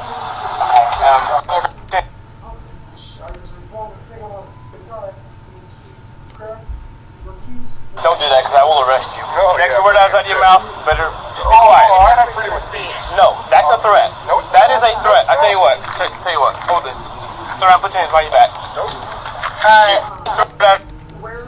If you're in a merge lane, someone's in the straight through lane, they have the right of way, which means it doesn't matter that he sped up. You slow down and you get behind them. The fact that you sped up and crossed over. We didn't speed up to cross over. We were staying the same speed. What did he say? You said no. So even if you did that, you don't do that because I will arrest you. Next word out of your mouth, better be quiet. I have freedom of speech. No, that's a threat. That is a threat. I tell you what. Hold this. Throw out, put your hands behind your back. You resist, you will get tased. I'm telling you that right now. Put your hands behind. I haven't done nothing wrong. 2-5, send me another unit. Care for them. Oh, okay. So you don't have to worry about any of this. You can just go home. Okay. Okay. Sorry. Put your hands behind your back. You're going to get tased. You're skinny, bro. Stop. Put your hands behind your back now. Put your hands behind your back or you're going to get tased. I'm not going to give you another warning. Stop resisting. Stop resisting or you're going to get tased. I don't care. What's your name and badge number? What's your name and badge number, huh? Turn around. What's your name and badge number? Please do it. Okay. Shut up. I wish you would. Please. What's your name and badge number? Okay, stop moving. I think I wish you would take off that badge. And do what? Are you threatening me? No, I think I wish you would. Okay. I wish you would take off that badge. Shut up. I wish you would. What's your name and badge number? It's on the paper. Oh, really? I got you. Ma'am, what's your name and badge number? Lucas, 2031. You just told me. No, I hope you have that on recording. I do. Oh, I hope you do. Okay. Man, I wish you'd take off that goddamn belt, boy. Keep threatening. Double charge. No, that ain't threat. It's a freedom of speech, sir. You can say freedom of speech. It is a First Amendment right. Go over there. Now. Go on. You might be detained. Yes, you are. Okay, for what? Oh, why would you say something so stupid? And then do you realize who we work for? Touch me one more time, and I'm gonna have your whole department. You're so overwhelmed, my guy. You're so overwhelmed. That's it, Mama. We're calling. Here you go.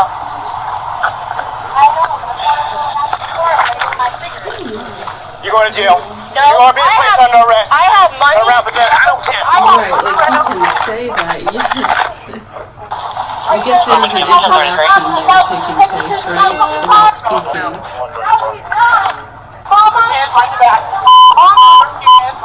Okay, so if you listen to this, I beat someone's ass if they ever You cannot. That is my property. did this, I would beat someone's ass. I beat his ass. Oh, I beat his ass. Oh my gosh, I beat his ass. You can say that, yes. Beat that motherfucker's ass. Yep. That's it for your lead driver. So the driver or the passenger that's in my car starts threatening the passenger over here, or the driver of this car. So hey man, you can't make a threat right in front of me. Alright, so now you're gonna go to jail for threatening him. Put him in the handcuffs, he resists, then starts threatening me, telling me he'll beat my ass if the badge comes off. Okay, so now you both gonna go. Detaining him, putting him in the car. She reaches in, tries to grab the cigarette, tell her to get back. She gets hit twice. Now she's going for resistance.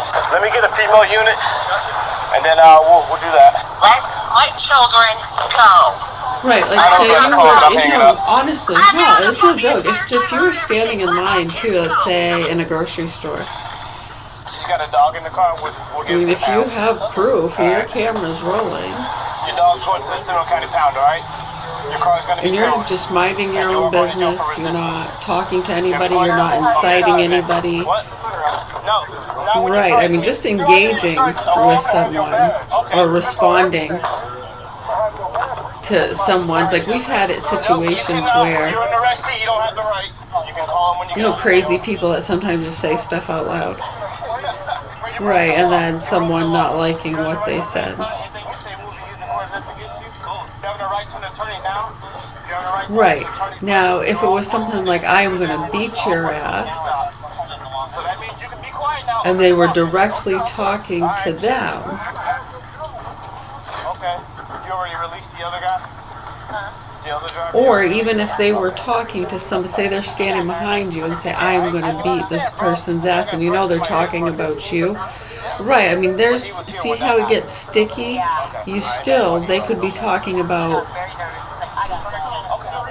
Right, so you've had situations where these kind of drama plays roll out, just like we saw with the people pretending to beat each other up, hoping some tough guy tries to step in.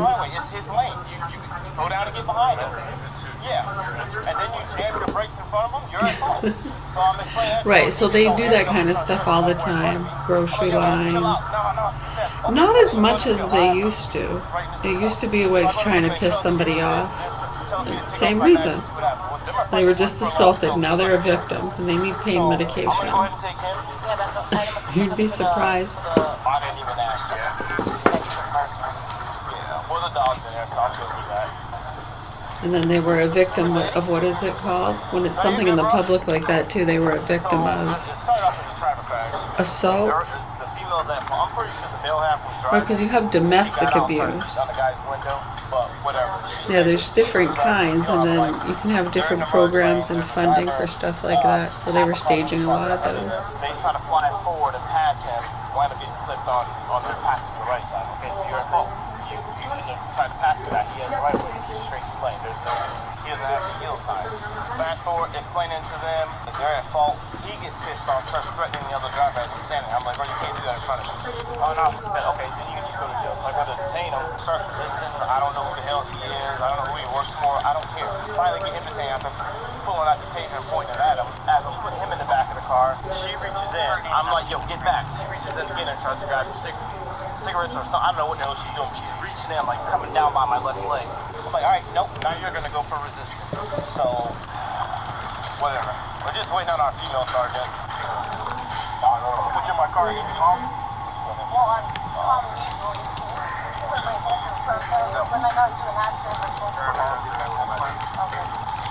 Yeah, I'm trying to think of the right term. It's some kind of victim funding or something.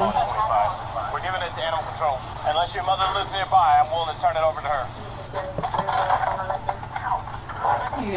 Yeah, I just, hold on. Hey, I found this article.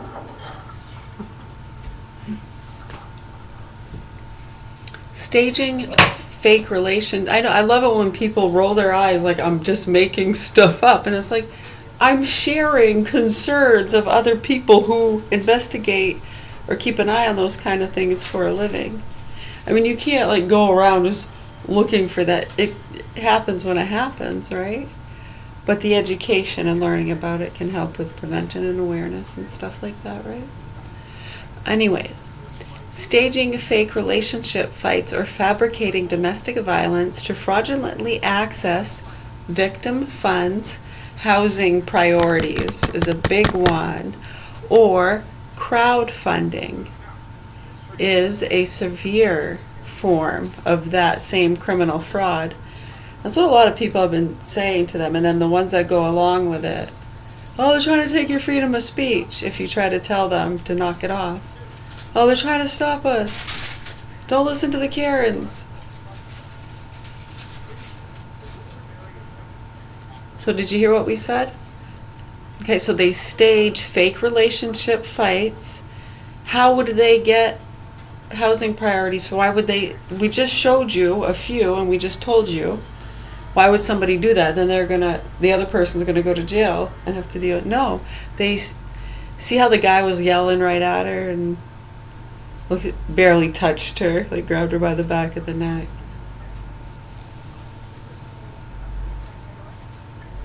Right, slamming doors, acting very aggressive, right in front of some big guys. I know. When you understand how that gets done over the years. It used to be the investigative tactics, remember? They learned from the elders. Yeah, for car theft staging.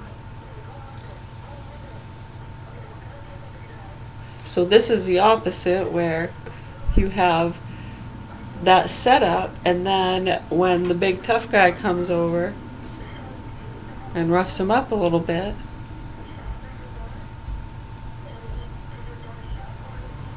they have people waiting in the bushes somewhere. If it gets too bad, they'll come pull them off, but they usually won't if they just rough them up a little bit. Right, so now they get access to victim funds, housing priorities. Yeah, we showed them. Do you know how many couples have gotten housing doing that stunt? Okay. And it's the same one. I'm just reading an article here. Look it up. And it's the same kind of tactics they use for the crowdfunding. It's a severe form of that criminal fraud. While data from organizations like the National Center for Victims of Crime show that the vast majority of domestic abuse reports are genuine, law enforcement and state agencies actively investigate and prosecute individuals who manipulate these safety nets for financial gain. So you can see, if you don't have it on tape, it was real.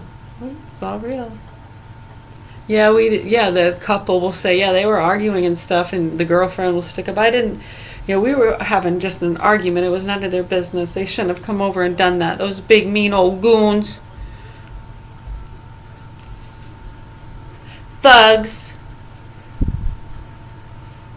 Probably voted for Trump.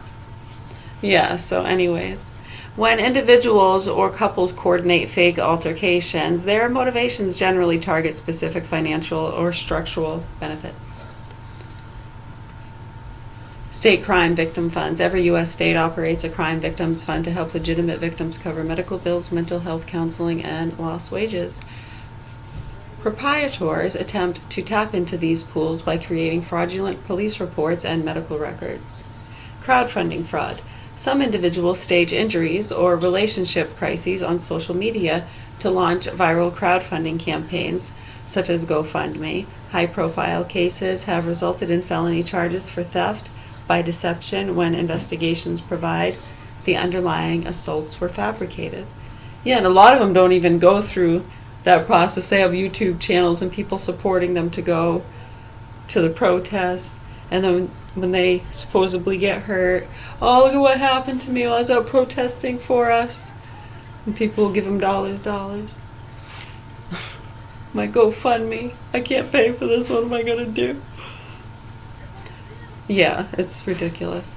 Emergency housing priority. In many municipal jurisdictions, documented victims of domestic violence receive fast-track priority for government-subsidized housing or emergency shelters. Fraudsters have been prosecuted for forging police documents specifically to bypass long housing wait lists. Yeah, the wait list can be pretty long, huh? I know, and they have the ones in there playing the shuffle game just in case. They don't want any slugs slipping through or problems or people they deem dangerous. Legal and civil leverage, it's so bad, yeah. In family law, fabricating an altercation is sometimes used as a technical maneuver, often referred to in legal circles as the silver bullet method, to gain immediate control of a shared residence, secure temporary restraining orders, or gain leverage in child custody disputes. How fraud is detected and proven. State compensation boards, insurance companies, and law enforcement employ specialized investigators to review claims. Fabricated relationship fights are frequently exposed through several investigative avenues.